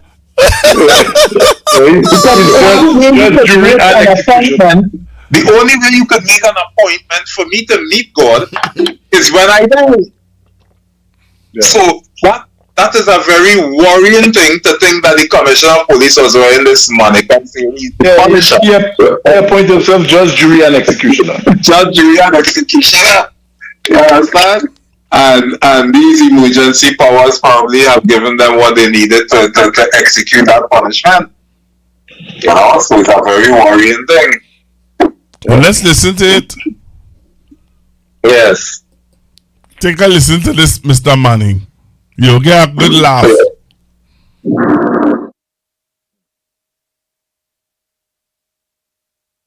I did not notice whilst you were patrolling during Carnival the Punisher badge on your clothing. Is it that Mr. Levin, let me stop you before you go down a pathway of no return. We are dealing here with journalism this morning, not sensationalism, right? Nice. So let us stick to Carnival and all the niceties that came with it, the reduction in the serious crime and all of that I told Carnival, not sensationalism. I'll be getting more information at the end of the day. That has nothing to do with policing. Well, it has a lot to do with policing from an image point of view. If the commissioner of police is seen wearing that emblem, which as we know is not associated with law enforcement, but with vigilante justice and illegal activities, for the commissioner of police who uphold legal activities to be seen wearing that may send the wrong message, and you would want the public to be comfortable in the commissioner of police. So again, I didn't see you put the badge on during Carnival. Is it that you have done away with it? You won't be wearing it anymore? That is your opinion, and you have expressed your opinion, and I take your opinion. Let's move on. All right. So will you be wearing the badge going forward? Next question, please. I did not notice why. Will you be wearing the badge going forward? I don't know why he's surprised by the question. I mean, the man asked, the commissioner said to him, commissioner said, he even said he didn't answer the question. He said, let's move on. Yeah. Right. You can't be the commissioner of police and wearing something like a monica like he made the issue. Concerned. You know, people will be concerned. You know, who are you punishing? Is that what your office is about? Is that your crime plan to punish people in those areas? To punish gangsters? To punish people who you think are criminals? To punish the public? You know, for not supporting certain measures, or what? Enjoy that fantasy at home. That's in your yeah. Don't wear that. Don't wear that. And then when you asked about it, you're getting upset and you want to say this about sensationalism and not journalism. And not sensationalism, not trying to avoid the question. You had something saying in the Punisher, right? Correct. So Dad, let me ask you now. Let's just say somebody get arrested for making controversial content on issues that are happening in Trinidad and Tobago, and they are arrested. Are you saying that this person doesn't have, would not have a day in court? Is that what it's saying? Under the emergency powers, they will have very little or no recourse. You see, that's the thing with the emergency powers. It gives the state the right to exercise these powers with very little legal recourse for the person who is arrested. Now, it's not like defamation or libel or slander or whatever, where you could say, all right, so the person said something, let's take them to court, we sue them for defamation or libel or slander. It's a state of emergency, and the regulations clearly says that if you make a statement that can be interpreted by a police officer as being prejudicial to public safety, then the officer has the right to arrest you. And then you have to retain counsel and mount a constitutional challenge to the emergency powers and under what act, and whether it was right and proper for you to be arrested in that manner, because they said there's a way The officer has a right to use force as he sees fit. Right? So this officer could beat you up. He could beat you up very badly. Normally for officer assault, you go and under the offense against the Persons Act and you take them to court and you sue them for assault and battery or whatever. But under the emergency powers,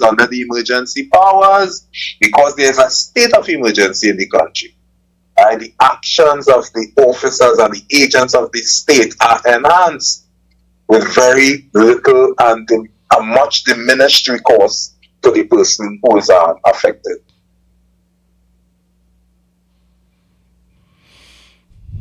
So we're saying that shut down the channel then? No.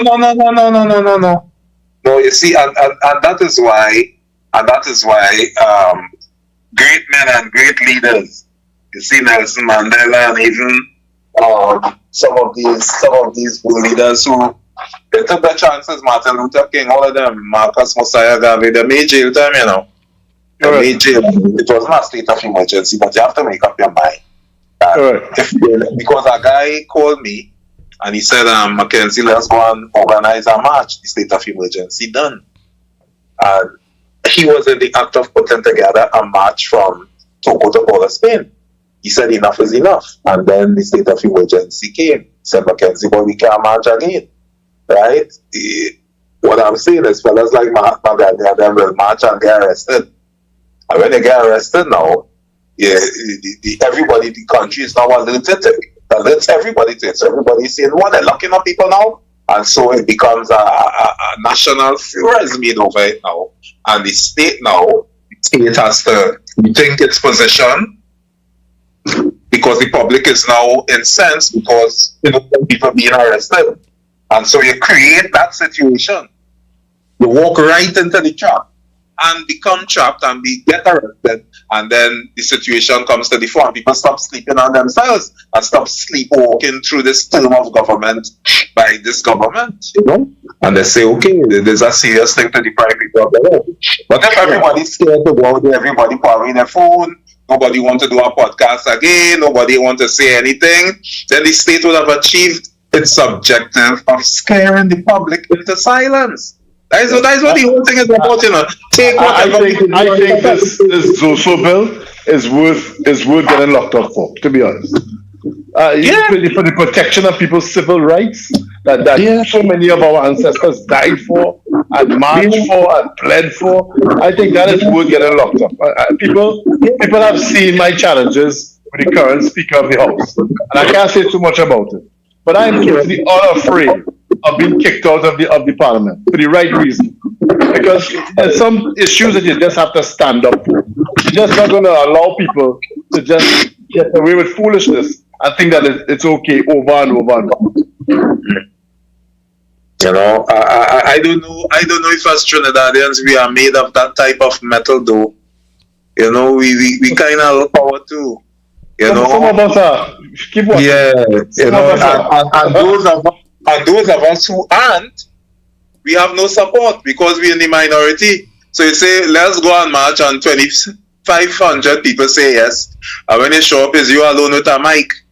You know, you end up making a jail. You know, so I don't know if we made of that type of metal to stand up to the state and to stand up to authoritarianism or you know that type of thing. You know, we talk about it a lot, but to really go and sit down in a jail and you know. Somebody, I don't know if we be that type of people. Somebody's asking you a question. Somebody's saying, why can't the PNM lawyers file a constitutional motion against the government? You know, against the government for people's rights. What is a PNM lawyer? You. No, you have to keep in mind though. While I am a PNM and I am a lawyer, you know. Well, you have to keep in mind that in the electoral process, we gave these people significant power in Parliament. Right. Give us a significant amount of power that they can use lawfully. So we may think that it's against the Constitution, but that may not be the case. Yeah.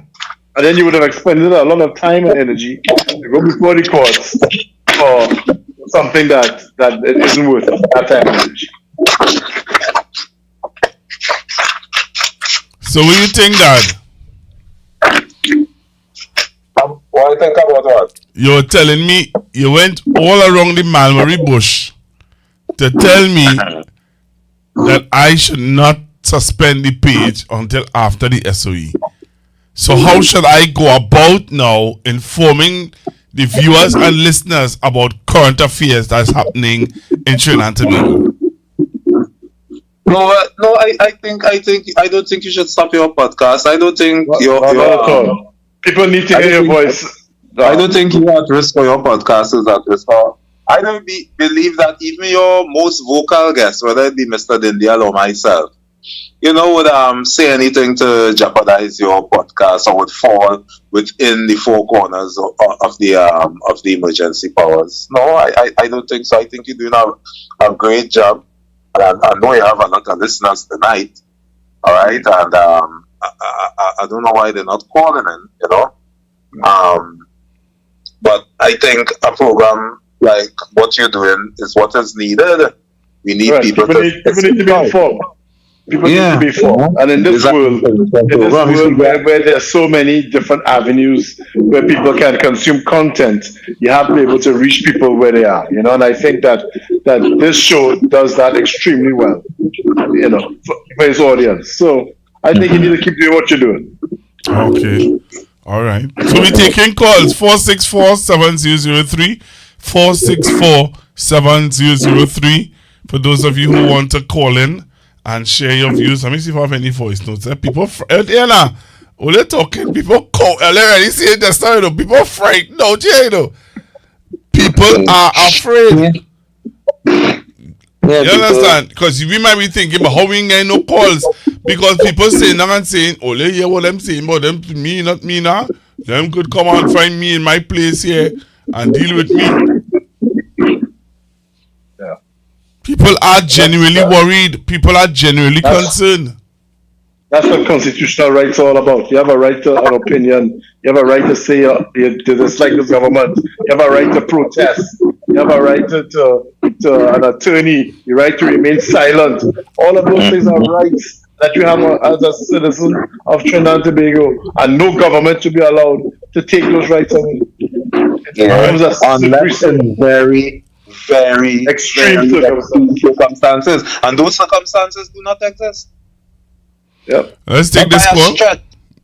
Hello, good evening. Hello, good evening. Good night, Pastor Guga. Loud and clear. I want to ask Mr. good night to Mr. McKenzie as well.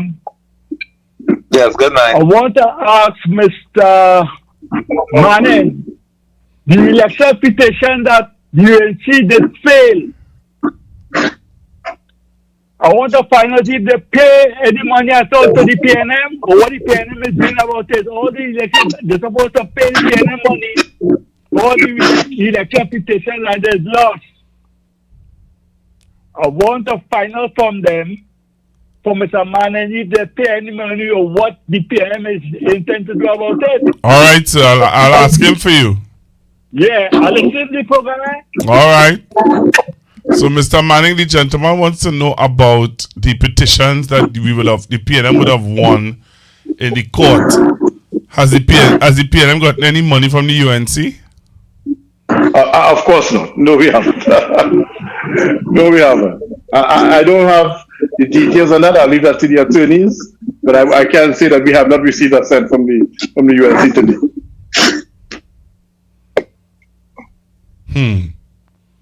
Wow. Very interesting. Very, very interesting. They like to use the law when it's in their favor. Yep. Dad and Mr. Manning, they always call PNM leaders dictators. They always say that they're infringing on their constitutional rights. Not just dictators, and then compare them to African dictators. They say you are Mugabe. They say they are Mugabe. They call them Mugabe. Dad, I want to hear you on this one, you know, Dad. I want to hear your mouth. When you open up your mouth on this one, you, Dad. Don't get quiet, you know. They used to call Mr. Manning Mugabe. They used to call Dr. Rowley, what is man name in Africa? Not Mugabe. Some next, I'm trying to remember what Wayne Mack used to call him a dictator. Well, listen, the PNM has always been a party of ethics and a party of class. And, you know, a lot of people say, well, you know, sometimes the PNM need to be probably more proactive or more aggressive. I personally thought at one time the PNM needed to do more public relations and all of that, just educate the public. The public is a very difficult entity to educate, by the way. Talk about educating the public. It's very difficult. But the PNM style of governance has never been anyway or anywhere remotely close to how the UNC runs and operates their machine. And I have noticed that this present government has set out to copy the Donald Trump presidency. I think in so many ways, from Ramdeen going in there to NGC and, you know, imposing all these taxes, you know, aka tariffs, you know. And then I noticed that the Prime Minister has become very emboldened in what she says and how she says that I don't care about the other members, you know, I don't care what they think, you know. A very Trumpian kind of way and style of governance, you know, just do what you have to do, trample, you know, and in so many ways they are copying Trump's style of governance. So I don't believe they ever had a plan. The plan was just to go in and run this country like how Trump is running America. You know, I don't know if you'll share that opinion, but I am seeing a lot of Trump. At least Trump had policies. I mean, these guys barely had a manifesto. All they had a jingle and stood up hatred against the PNM. That was about it. Had no real plan. Let's take this call. Hello, good evening. Hello, good evening, Pastor Google. Good evening to Mr. Manning, the Honorable, and to your father. You know, you're right, you said people are really concerned about what's going on out here. To get up this morning and just hear the country back under a state of emergency, and like, I mean, I'm very concerned about that. Right? Now, I am hoping that we as a people, I wanted to also talk about this, not PNM lawyers, but a team of lawyers that could like be the vanguard for democracy then. When things happening that, you know, like what is happening in the States, like it have lawyers that just jump out and try to keep them in check. But I know to have a lawyer on the retainer could be, we had to study how we could finance that. Because nobody will just sit down and wait until something come up and, you know, they won't pay. So we probably had to study if we could, within the PNM, see if we could raise some funds and have something like that or something like that. And for Mr. Manning, I want to just find out. This is outside of the state of emergency. Just a quick thing.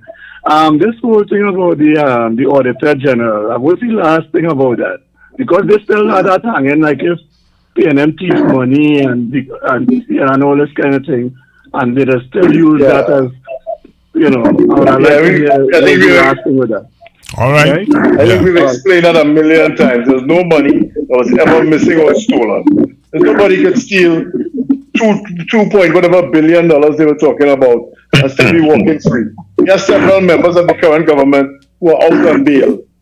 So it's not that easy to just take that money from the treasury and walking around free. Yep. You know, that was never true. You know the question I want to ask my father again. Father.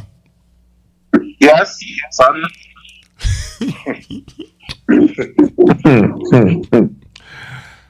What does the law... We are waiting to hear the Law Association on this SOE. You have a long wait. You have a very, very, very long but the Prime Minister threatened them the last time, not so? She told them that they were useless and irrelevant. Yes, and she used some very strong language. Exactly. You know, to describe them some. She couldn't care less about the Law Association or what they believe or what they say. But in my opinion, the Law Association has always been like I don't know. I don't believe they have ever been as effective as they could be. I was looking recently at the amount of fees they collect. You know, I never knew they were collecting so much money in fees. You know, they recently, I think, purchased a building. You know, and they have these stuff like, I think it's the Seaburn Suite. I don't know if she's still there, but I think that is the person, you know, who is there in stock, and I think is the current head of the Criminal Bar Association. He tends to be very vocal at times. Sometimes I don't know where he stands, you know. But the present Law Association, in my opinion, very, very ineffective, and sometimes I don't know who they are beholden to. And I believe many times they are conveniently quiet. And many times I am suspicious that they have had a very political agenda if they think that a particular Chief Justice, right, of their liking isn't the Chief Justice, you know. And when they get a Chief Justice that they are comfortable with, they tend to be very quiet and reserved, making the Law Association not the impartial body it should be, but a very political body, which should not be the case. You know, so I've always had an issue with the Law Association making comments on political matters, especially when you start to talk about the separation of powers in Trinidad and Tobago. Because it always seems to be a one-way street. Like I, as a politician, I can make comments on certain judgments in the courts in Trinidad and Tobago, and I can make those kinds of comments. But the Law Association always seems to be free to make comments about political directives or whatever is happening in the political domain. And I've always had an issue with that with the Law Association. And if you're going to make comments, then don't be convenient, right? Right. Don't be convenient. Don't just say it on one side and then go quiet when you know when there's something else is going on. Very interesting. Very, very interesting. So don't hold your breath to hear from the Law Association. No.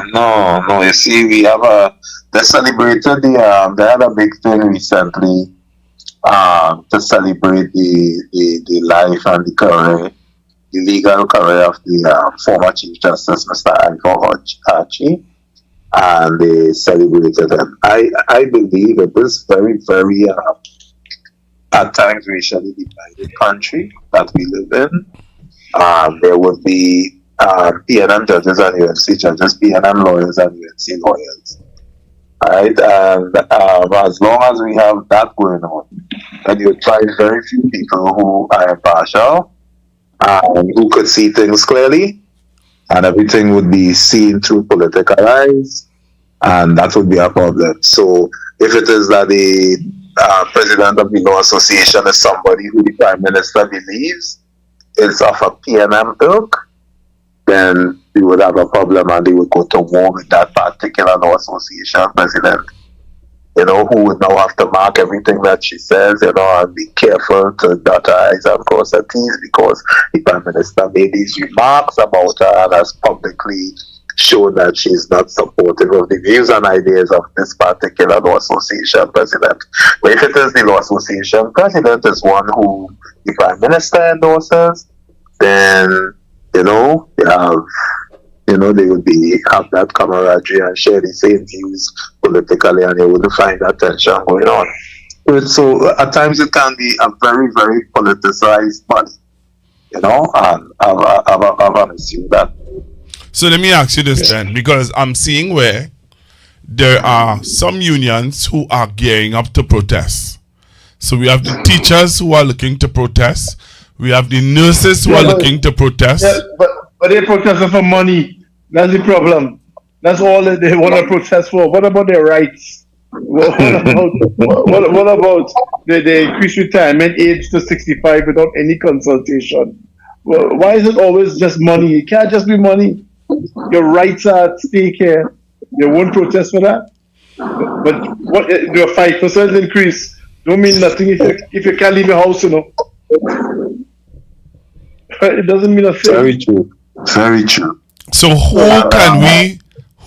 can we look to stand up for us? Because not Mr. Roger. No, he busy in bankruptcy court these days. He busy. Not Mr. Roger. He has gone definitely silent. Utterly ridiculous.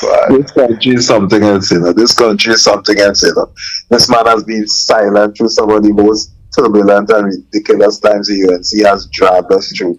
And just recently, I heard him open his mouth because he heard Petro open. I remember one time he came on a television interview, and there was this guy who was Hurricane George. And she was calling him Drizzle George, you know, because he was saying he's no longer a hurricane because the government bought him out and he's just a drizzle now.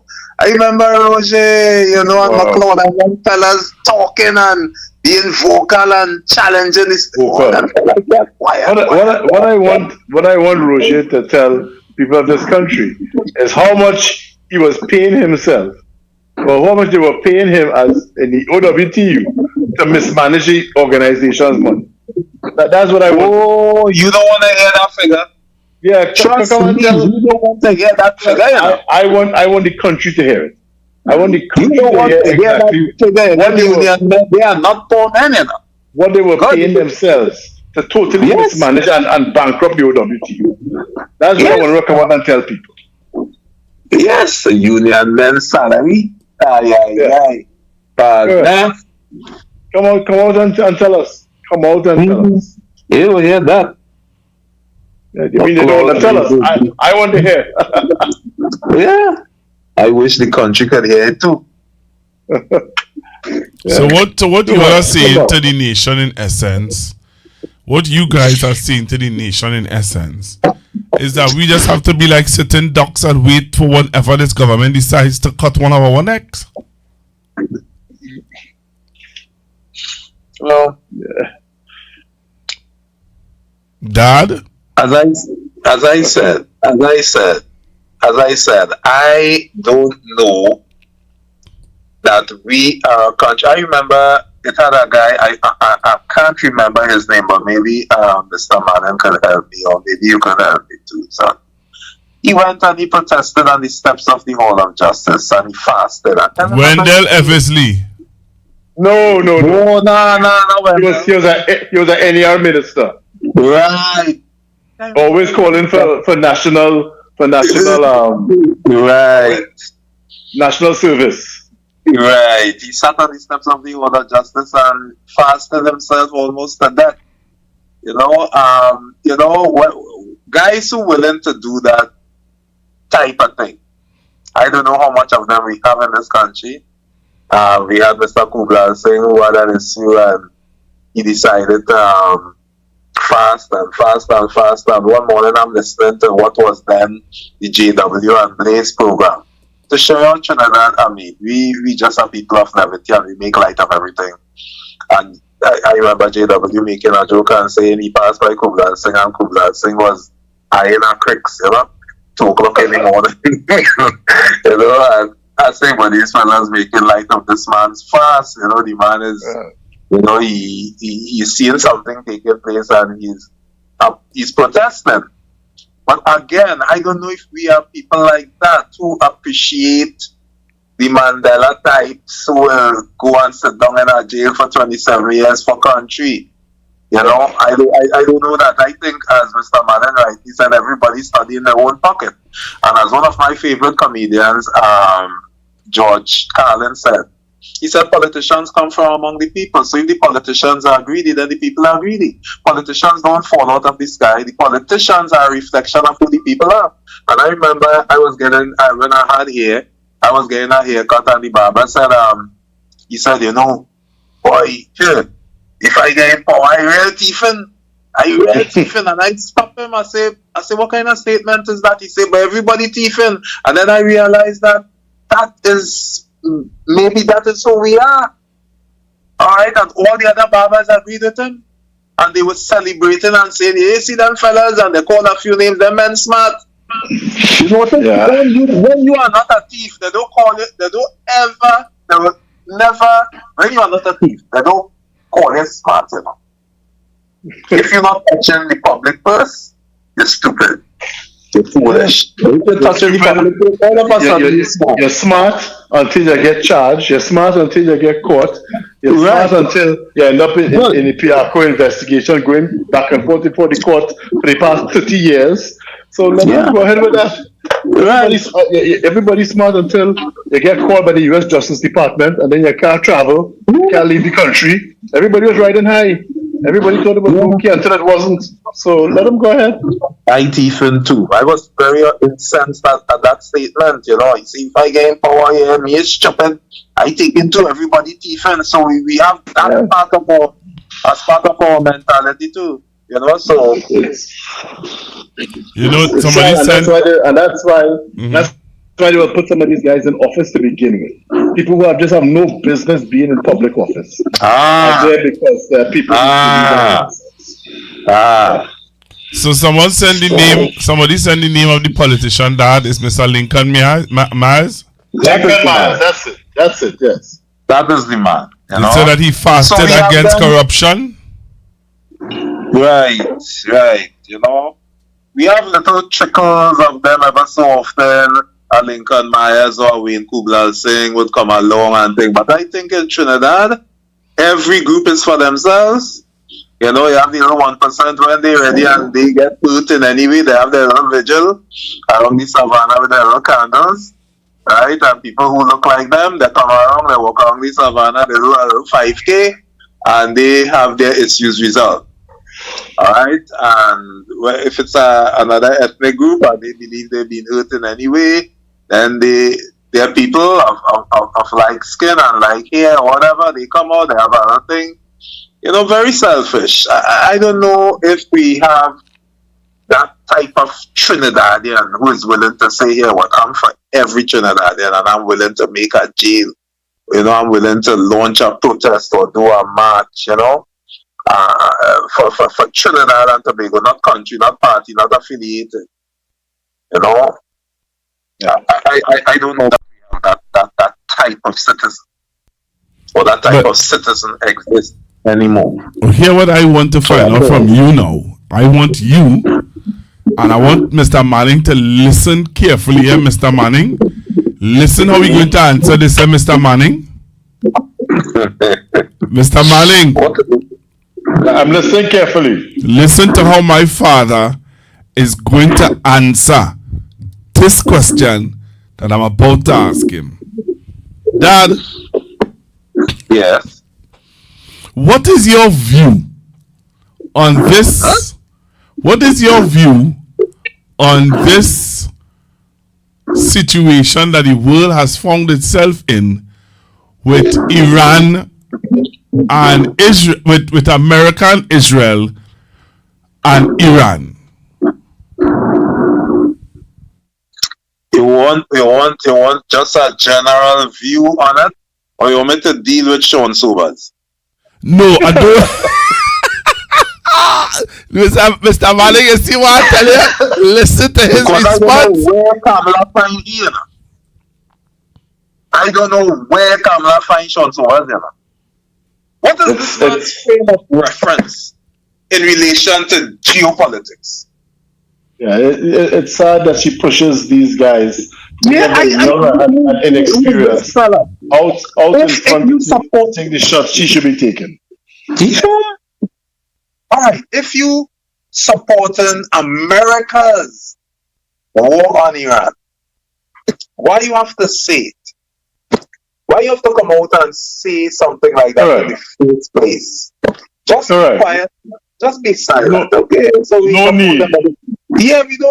need to hear that the Trinidad and Tobago, the government of the Republic of Trinidad and Tobago, is supportive of when every other CARICOM nation is standing up against it and speaking on behalf of the violation of the sovereignty of these nations, whether it's Venezuela or whether it's Iran. America is on a roll. All right, they only attack brown people.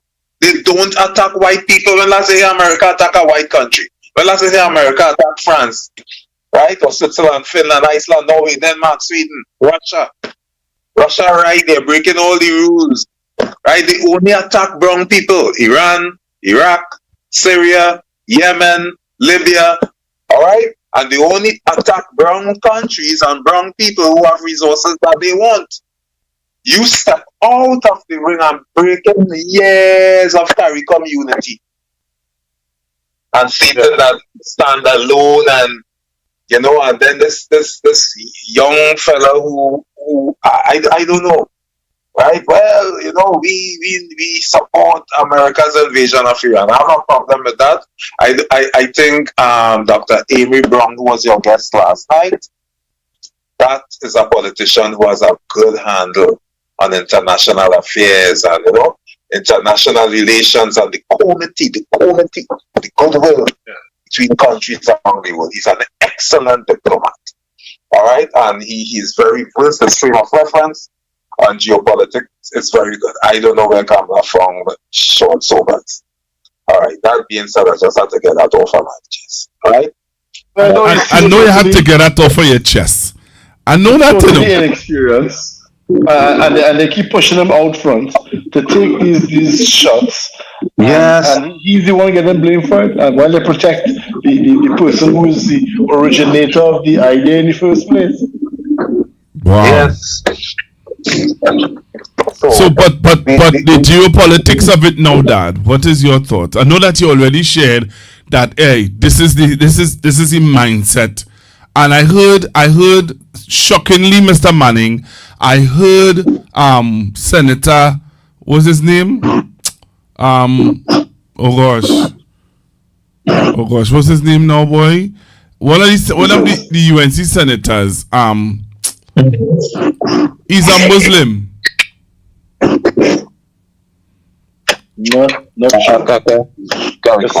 So many of them. Oh gosh, he's an independent senator, not an independent senator, he's a senator on the UNC bench. He talks very loud and he sometimes he's very ignorant. He called the former president a insipid jackass. What are you talking about? Naked said that he distanced himself from statements made by this government concerning the bombing in Iran. This government would wish that Nakib would distance himself from the government completely. I don't know what it is, why you think that they want him around still. they give the man a blind. You don't want Nakib around. Yeah, I think Nakib has distanced himself from common sense. Yeah. Yeah. So what is your view on the geopolitics in this whole? Because there are people who are saying that this is a cover up for the Esteem files. There are some people who are saying that this is to create wealth for poor nations. I don't know. Well, it may be all of the above. A little bit of some, I believe. Yes, it's a distraction for the Epstein files. We have the midterms coming up in November.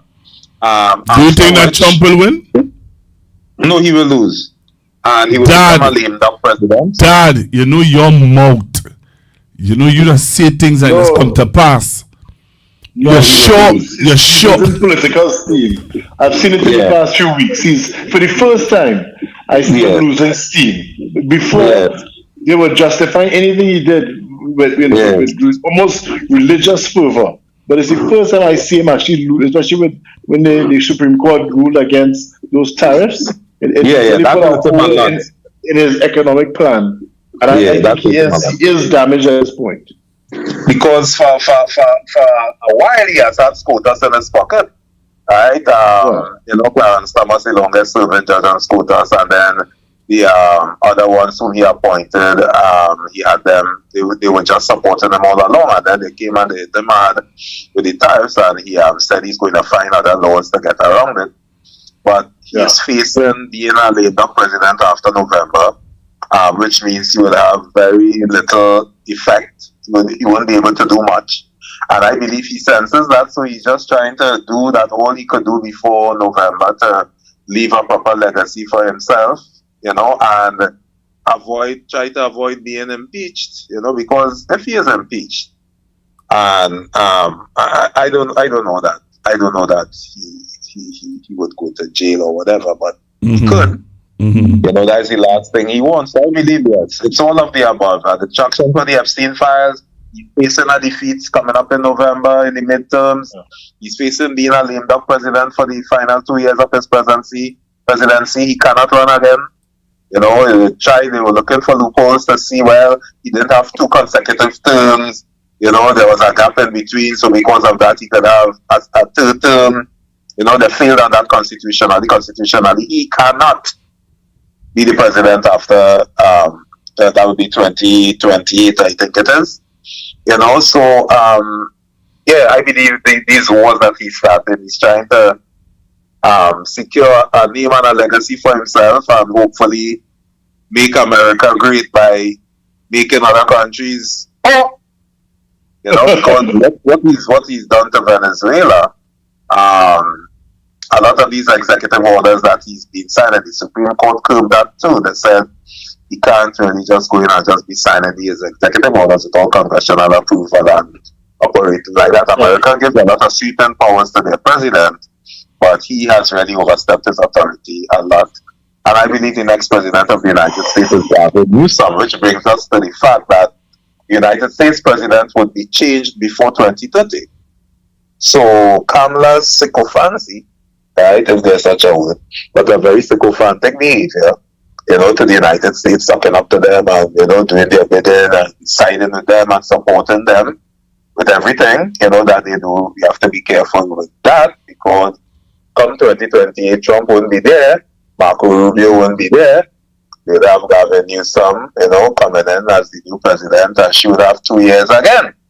So whatever American influence policy that we will be riding on, Trump will no longer be there to support the Democrats. They are the friend game. Suppose Gavin Newsom comes into power in 2028 and he decides to release Maduro on condition, something like that, or just to undo a lot of what Trump did, because I think Kamala is dependent on this false committee that she has established in the United States of America for Trump and Rubio to speak on her behalf to Delcy Rodriguez, who still has a problem with Kamala. I noticed Delcy Rodriguez she hasn't let Kamala off the hook.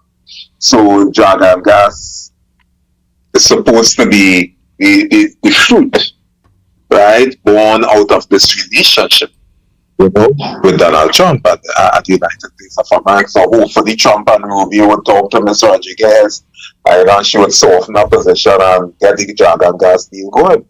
But even if that happens within a year or within 2 years, to get that thing up and running and to be profitable, Kamala will be out of office already.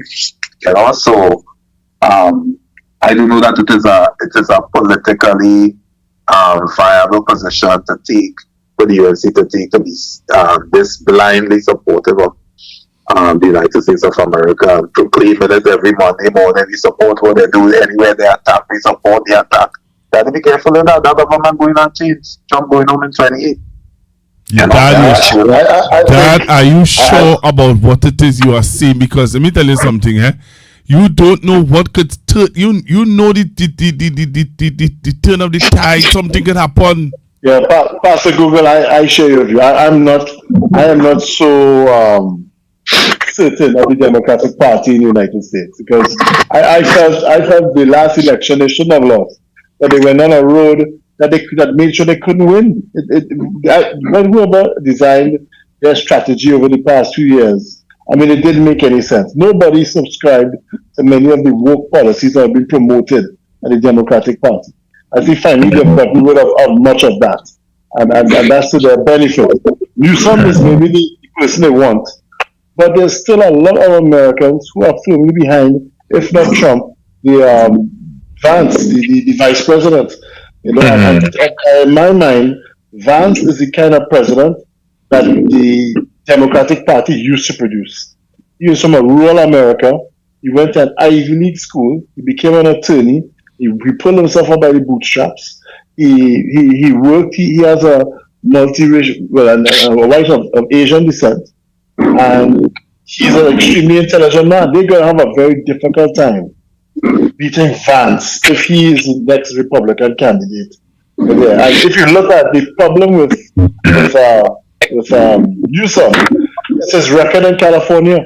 California is maybe the most woke state in America, and he's going to have to justify much of his voting in California. Newsom is very liberal. To the rest of America, and many Americans are not.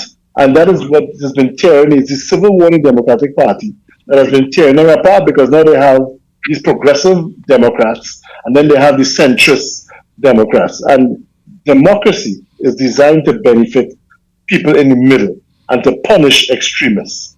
But the Democratic Party is torn between the progressives, who tend to be more extremists, and those in the middle. In my view, the Republican Party is pretty much united at this point in terms of what it is they support and what it is they don't support. They don't have a civil war going on in the Republican Party. And if the Democrats aren't careful, the people, the Republican voters at the middle, or at least their base of support, is going to come out and support Vance in the next election. The Democratic base at this point, in my view, is torn. It's torn between progressives like AOC and Bernie and those guys who selling socialism in 2026 in America, right? And then there are people like Newsom, as you say, who's a guy I think they like and who looks good on the outside, but then he's going to have to defend his record in California, where he would have supported gender affirming care. Yeah. Children and those initiatives. He's going to have to defend those his entire campaign, and I think you have a hard time defending a lot of it. The people who don't want Trump won't want Newsom, because Newsom may appear too liberal for them. But I believe the frustration that Americans with ICE and all of that, farmers and all suffer the repatriation of these Mexican workers and all of that. I believe the resentment that has built up over the years, and the Americans, they could say but they might see better than Trump. Anything is better than Trump. But they might see Vance as a sane Trump. You see, they, because they don't want Trump, don't mean they want Democrats either. I see even the guy, the new mayor of New York, recently, Mandami, with his socialist policies, is now proposing a 10% increase in property taxes to pay for his mandate. And you know, that's not what he said in the campaign. No, that is not what he said. But socialism generally ends in more taxes. Many of the socialist countries in the world pay out benefits to its population with 40-50% income tax rates. And there's no American, I'm sure, who is willing to pay that. You know, so I think the Democrats need to get their house in order if they're going to have any chance of beating the Republicans in the next election. Let's take this caller. We all know it's not going to be Trump, so we'll see. Let's take this caller. Hello, good evening. Yeah, Boston gentlemen. You're sounding very soft. You're sounding very soft. Yeah. Just to piggyback on what MP Manning was saying, as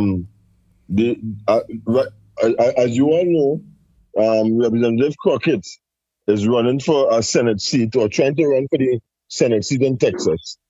Because what happened to her with the redistricting in Texas is that her congressional seat was eliminated, right? And tonight, in fact, is the primary between herself and Talarico. Now, she is one of the Democrat stars on the progressive wing of the party with people like Ayanna Presley and AOC and so on. In fact, strong devotees of Bernie Sanders. Now, while Bernie Sanders is independent, he caucuses with the Democrats, like Senator Sanders, right? But I was watching an opinion piece on one of the podcasts that I follow, and what they were saying is that the centrist faction of the Democrats had a strategy meeting, and they are saying that the next person who they will support, and this is also coming from the DNC, the Democratic National Congress, is that they are pushing for a centrist candidate.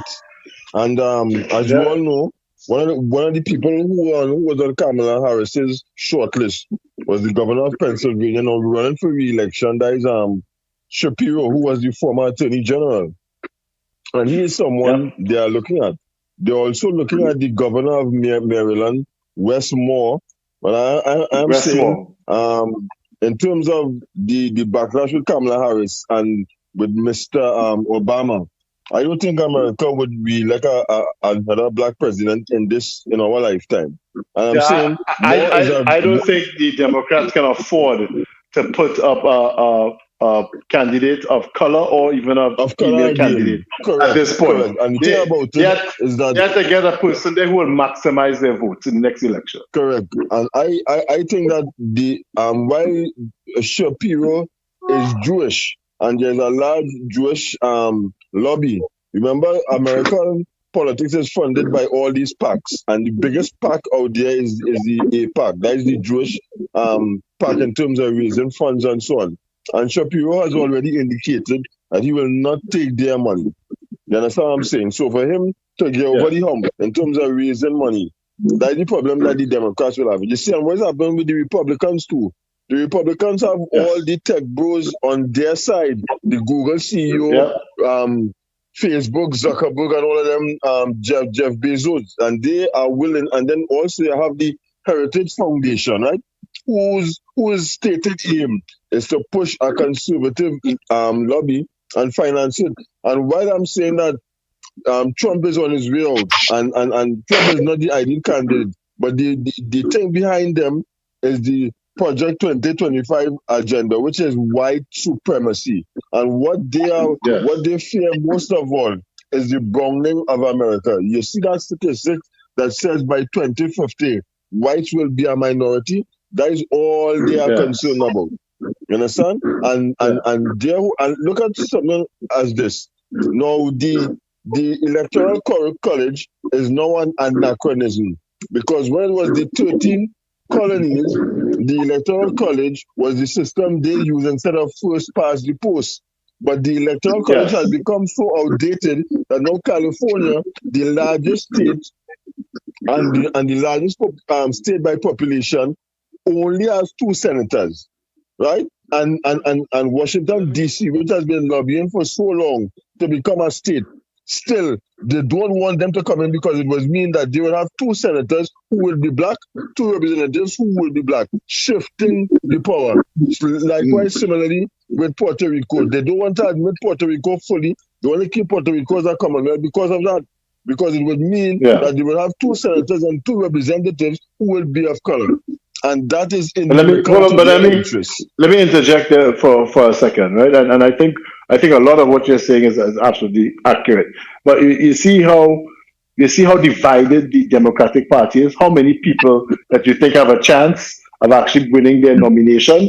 That is a problem. When the progressives lose, as I think they will, in terms of getting their nominee to become a Democratic nominee, will the persons who support the progressives, will they continue to support whoever becomes the eventual Democratic nominee?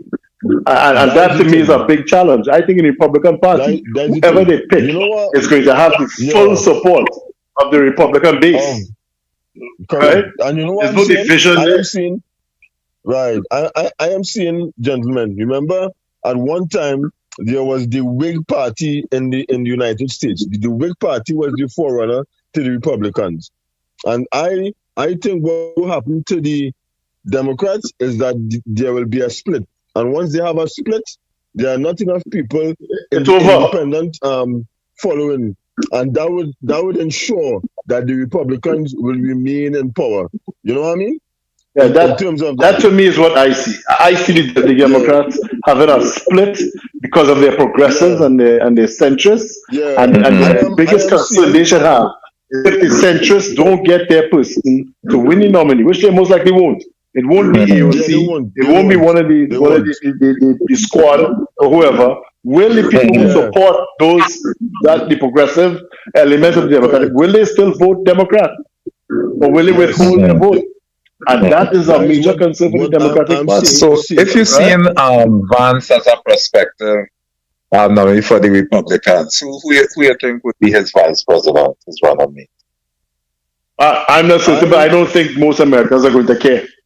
Right? They care about who the president is. And if you look at Vance's resume, Vance is almost the Republican version of Bill Clinton. Bill Clinton, what they used to call him, the hick from Arkansas, right? He was a guy who had rural beginnings. He got into an Ivy League school also. He became an attorney. And he did well for himself. He became governor of Arkansas. He worked his way up, and he was a representative of the working class American. If you look at Vance's resume, it's almost the same. It's a similar background. Vance didn't learn how to use a knife and fork until he got to university. Right? You know he got into Vance, Yale or wherever. Right? Yeah, the mill around Vance's neck for many core Republican voters is his wife.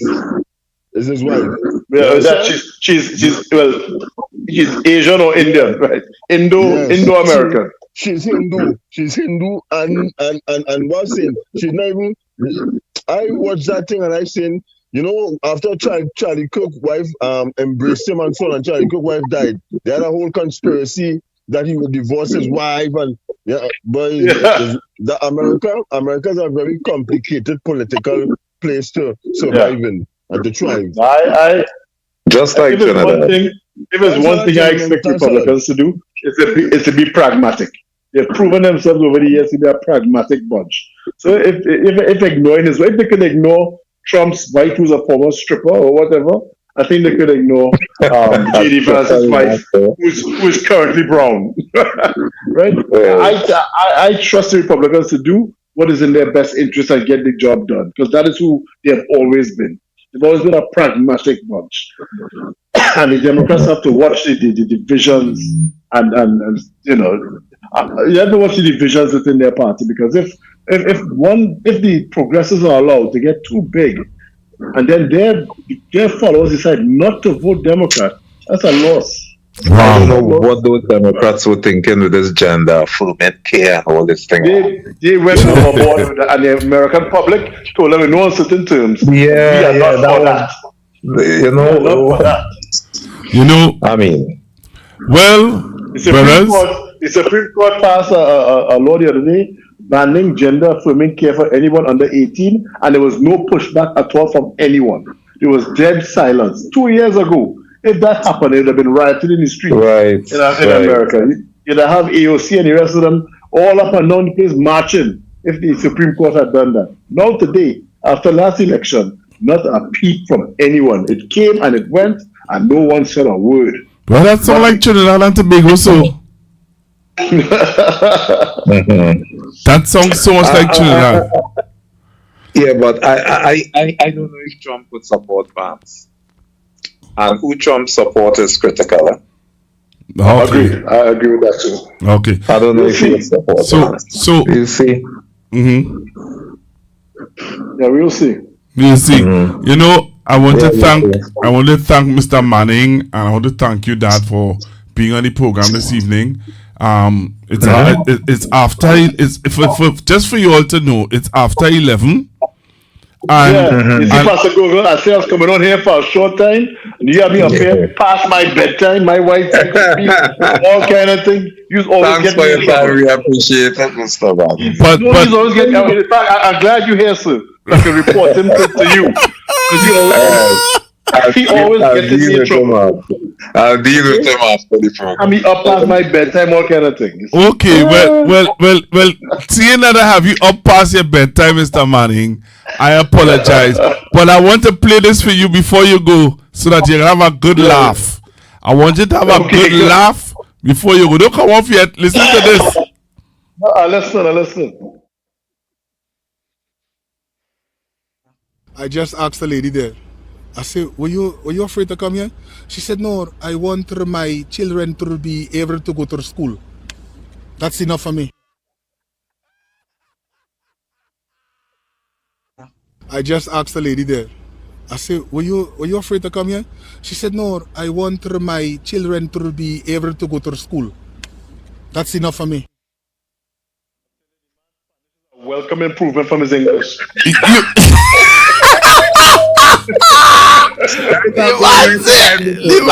I can't even do what you do there. Let me tell you something. I cannot do what Mr. Alexander what he just do. I can't do that.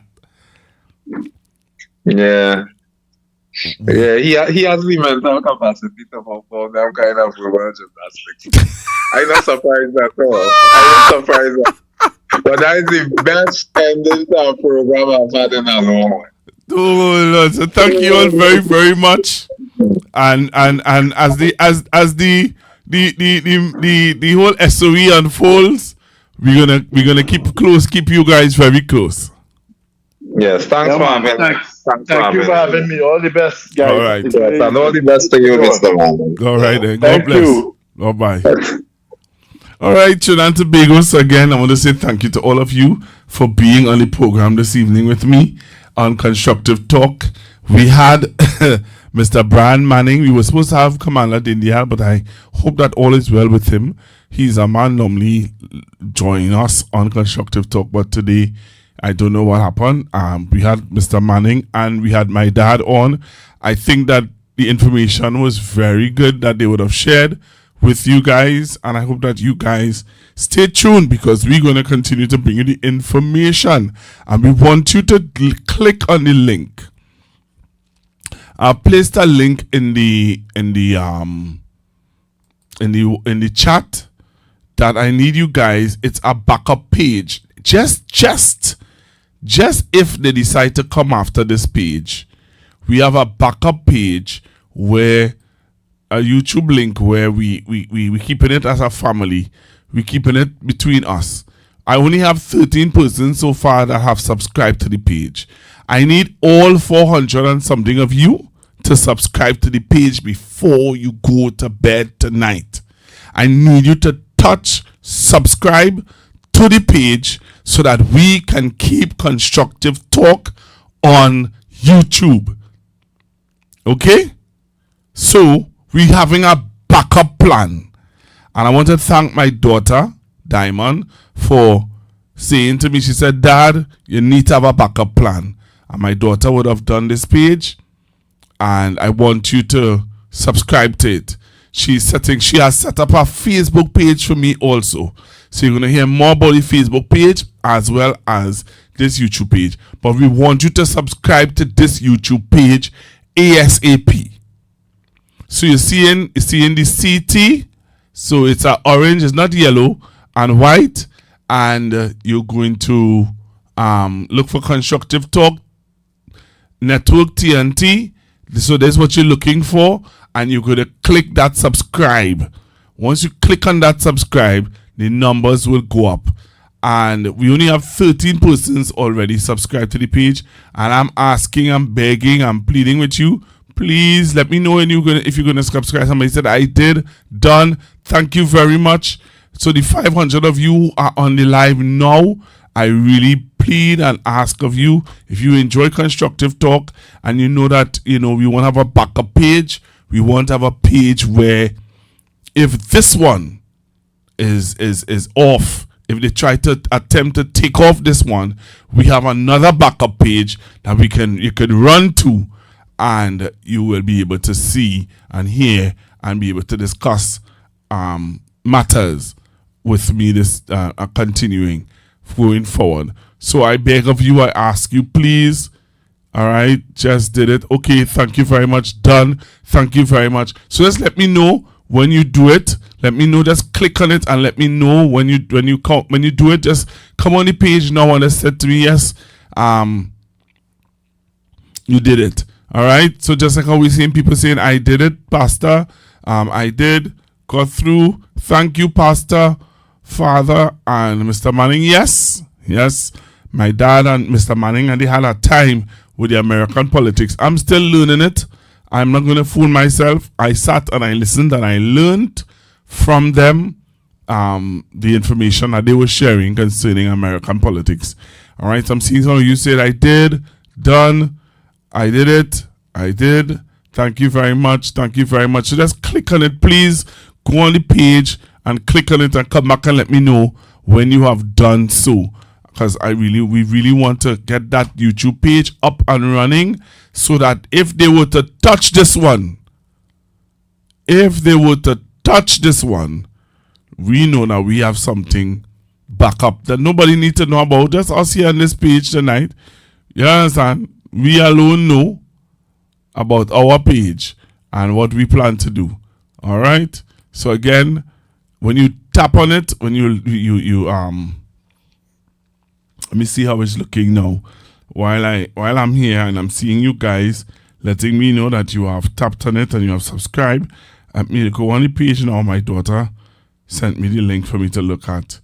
All right, so we have 51 persons subscribed so far. Come on, the 400 of you who are on the page right now, you all can subscribe to the page, man. All right, so I've moved from a certain amount. I need you guys to. So I only had 51 persons so far that have subscribed. I need more of you to go on and subscribe to the page. All right. So all of you who are on right now, the 487 of you, please go and subscribe to the page. So, some of you will say, but Pastor Google, we're not getting anymore. If they were to touch this page, at least we have a backup page. That's the reason why I'm doing it. So that we will have a backup page, right? We'll have a backup page where they will not be able to interrupt the conversation on Constructive Talk. All right. So again, please go and subscribe to our new page. All right. Please go and subscribe to our new page. So I have 59 subscribers already. Let's go. Let's do this. 481 of you, all of you should go on and subscribe now so that we'll have 481 persons subscribe to the page so that if anything was to happen to this page, at least we can start to go live on that page immediately. I cannot go live on that page unless I have 100 persons. So again, please go on that page and subscribe to that page now.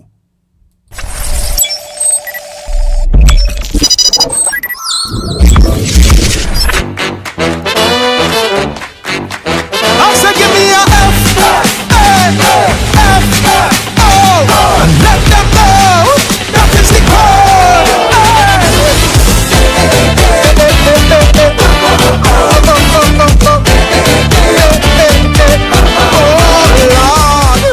Some say the code is this, some tell me it's that, but I go hear the facts. Give me.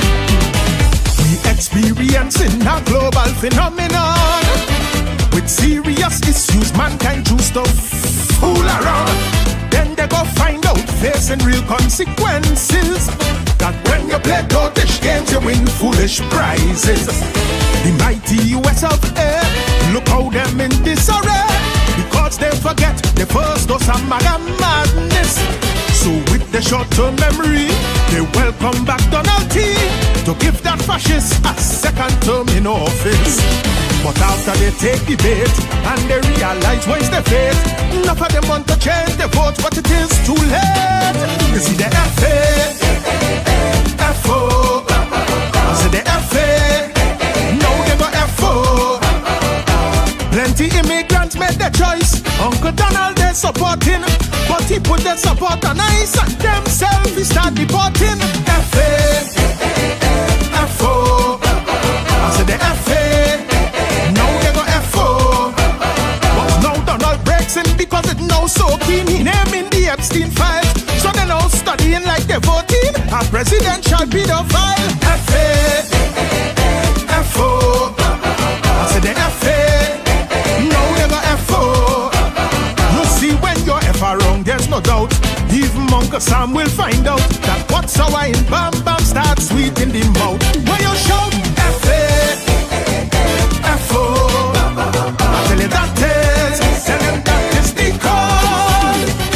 Oh, say, can you see?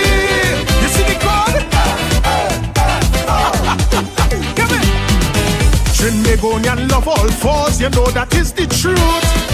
So when America Trump, we just follow suit. If them MAGA morons is America's concern, well, we present government is easily their clones. From 2010 to 15, the tenure was so obscene. Scandalize the land and destroy we economy. But like we missed the free for all, incompetence and bubble. So we bring them back to finish mash up the country. And as they assume their roles, I set a square peg in wrong holes. Now plenty people who help them win at the polls. Feel the FA, FO. They say the FA, now they go FO. The two worst Alexanders in the world can't make ministers. One is a racist troll and one need a West Indian first primer. FA, FO. I said the FA, now we go FO. Meanwhile, Tanti setting up TNT in people worship where we in place. She should have let the Yankee army plant the red eye in she pink palace. FA, FO. I said the FA, now she go FO. You see when you're ever wrong, there's no doubt. Persona non grata must fight. I just asked the lady there. I said, were you afraid to come here? She said, no, I want my children to be able to go to school. That's enough for me. That what's sour in Bam Bam starts sweet in she mouth. Sing it out. F.A. F.O. Tell them that is, tell them that is the call. Cause when cold yellow wins, corruption begins. Where's the real code? Let me talk to the doc. Doc, you had the mandate of most of the electorate, not to mention the support of your party base. Somehow you took that to mean you could manipulate and dictate the decision of who should take your place. And because you were the top dog, you move like an overlord. You find when you tell them jump, they should have asked how high. You set out to sway the vote, offer up a young scapegoat to just get a kobo sweat after you say bye-bye. You delay party convention, play with party constitution, and figure you could have gerrymander the outcome. But your FA, FO, got your FA, and then your FO. You chain up the young man for truth to snap the election fingers fast. Although every poll warn you that would have be a shortcut as FA, FO, got your FA, now all of we FO. So for your voters who stayed away, you certainly have a part to play. But they feel like they get betrayed, like it has snake in the valleys. FA, FO, I say your FA, now all of we FO. You see when you're ever wrong without doubt, even strong leaders find out that what's sour in Bam Bam starts sweet in the mouth. When you shout FA, FO, and that is, tell them that is the code. So let's do this red and ready to oppose.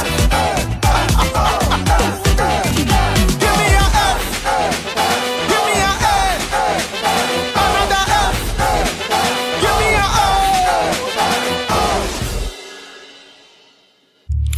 Alright, so I want to say thank you again, and let's see if we could make the 100 mark before the end of the night. Let's see if we can make that 100 mark before the end of the night. Somebody said 100. Alright, so let's make it now. Let's see if we can do it. You still have 336 of you on the live. So if all of you go on to the live and go on to the link, just click on that link. I'll put the link in the box again. I'll put the link again. Just click on the link now. Click on the link and press subscribe. Click on the link and press subscribe. Click on the link and press subscribe. Click on the link and press subscribe. And let me know if you have subscribed to the YouTube page, that new YouTube link. And I'm going to show you what it looks like. I'm going to show you what our backup page is going to be looking like. This is what our backup page looks like. This is what our backup page looks like. All you have to do is to click subscribe. And we on like boiled corn. Alright, that's all you have to do.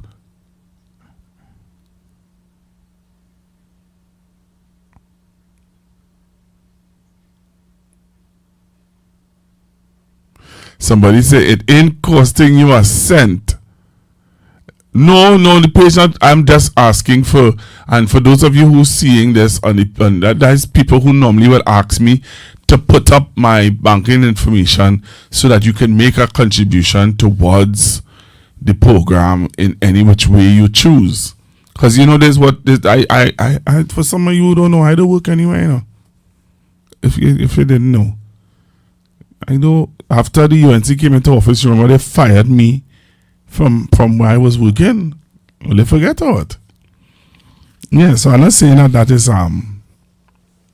for you to pay to the page. No.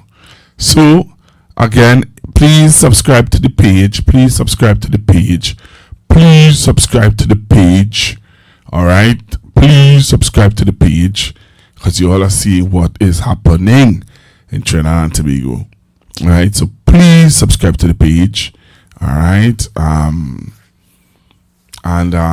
let's see how it go. Please subscribe to the page. And let me know when you've subscribed. Just come on and let me know. Just type I did, or put a thumbs up or something like that. Alright, so again, the 309 of you who are on the live, please subscribe to the page. If all of you who are on the live right now, 300 of you, 209 of you, will just go and click that subscribe button, boy. Oh, they don't know it, though. Alright, so again, let me say thank you to all of you for being on Constructive Talk this evening with me. And talk to you guys. Come on, people, subscribe. Yes, I did. Okay, so just come on, man. Let me do this. Let's do this. Alright, let's do this, man. Let's subscribe and have our backup page ready. Alright, somebody. Alright, so I have 84 persons have subscribed so far. 84. Come on, we just need 100. We're looking for 100. Come now, man. Let me do this now, man. Let's get this page up and running. You will see the content. We do good things on Constructive Talk. We have good content on Constructive Talk, man. Let's do this now, man. Shouldn't have to beg, I believe we're ready to do this, man. Alright, I believe we're ready. Alright, so let's do this now.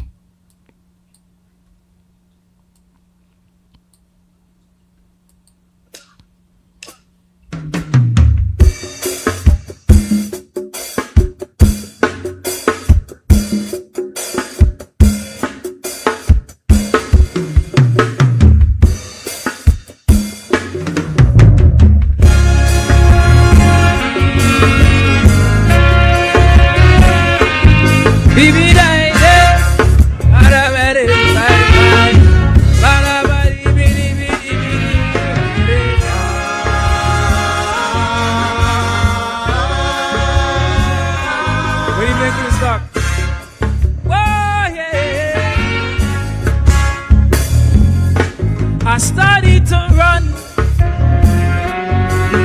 when I scope out my country. I walk by a gun, ole, 'cause that is what they promise we. A lot's going on in the sun. So I come here to bring wisdom, so we don't burn down.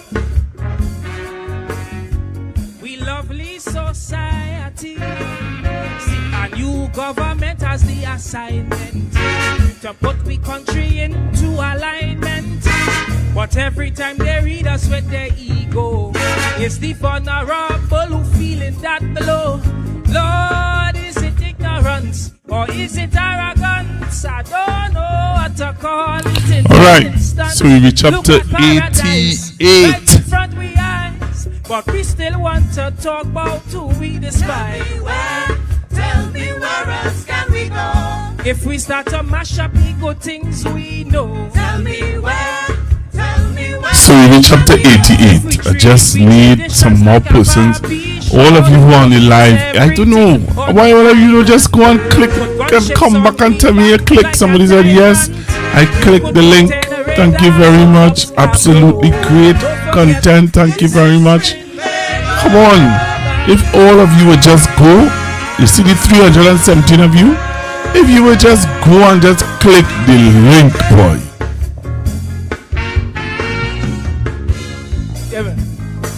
We love we freedom, and every citizen will agree that no oppression will be accepted by our Trinity. We come from long days on the ground, working hard until daylight come, so we'll see it wrong to be a financial donkey. Cause every day we see a new taxation that causing a new kind of sufferation.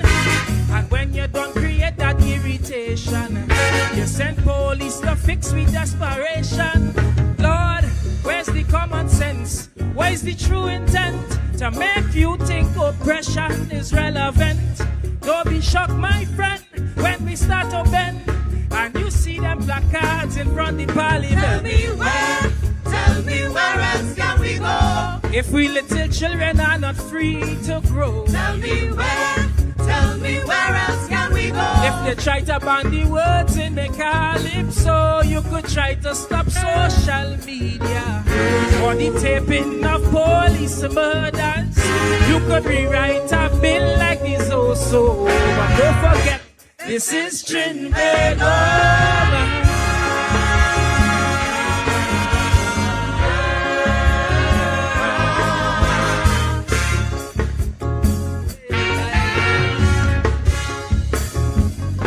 Take one look around. Even lingo and all could see confusions in tongue, and it's affecting everybody. Politicians and Facebook trolls, even Kaisonians lost their role. The world's upside down, and I'm worried for my country. Cause every day I see victimization, racial and social aberration. We saying is love need to go wrong, but we spreading this thing like a toxin. Man, things getting so tense, some can't pay their rent, and the effect of this feeling permanent. But what scares me though, just so that you know, is the money we about to borrow. Tell me where else can we go? If the IMF start to pull we toe. Tell me where else can we go? If we toilet paper start to run too low, you could stress out the CPEP worker. Take a fool and make him a leader. You could change every board cause it's your show. But don't forget, this is Trinidad.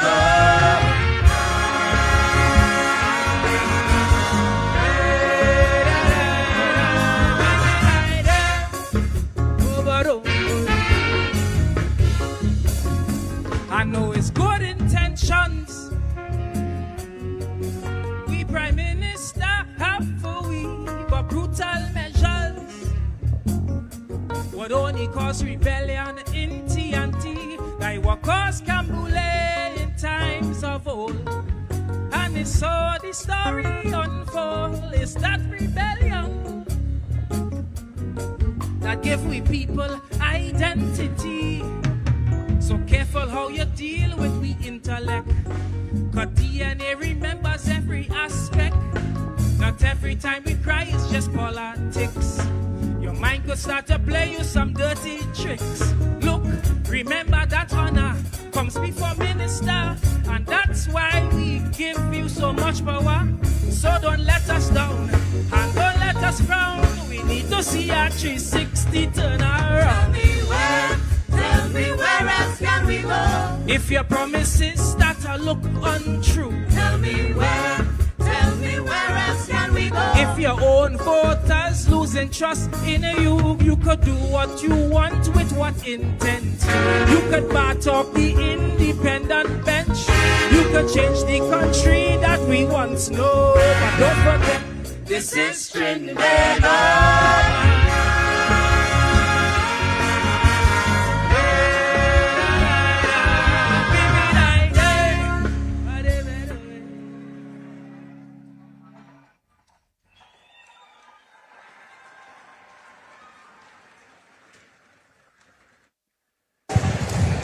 Our defending monarch, Elon Elon Francis. Francis. Don't forget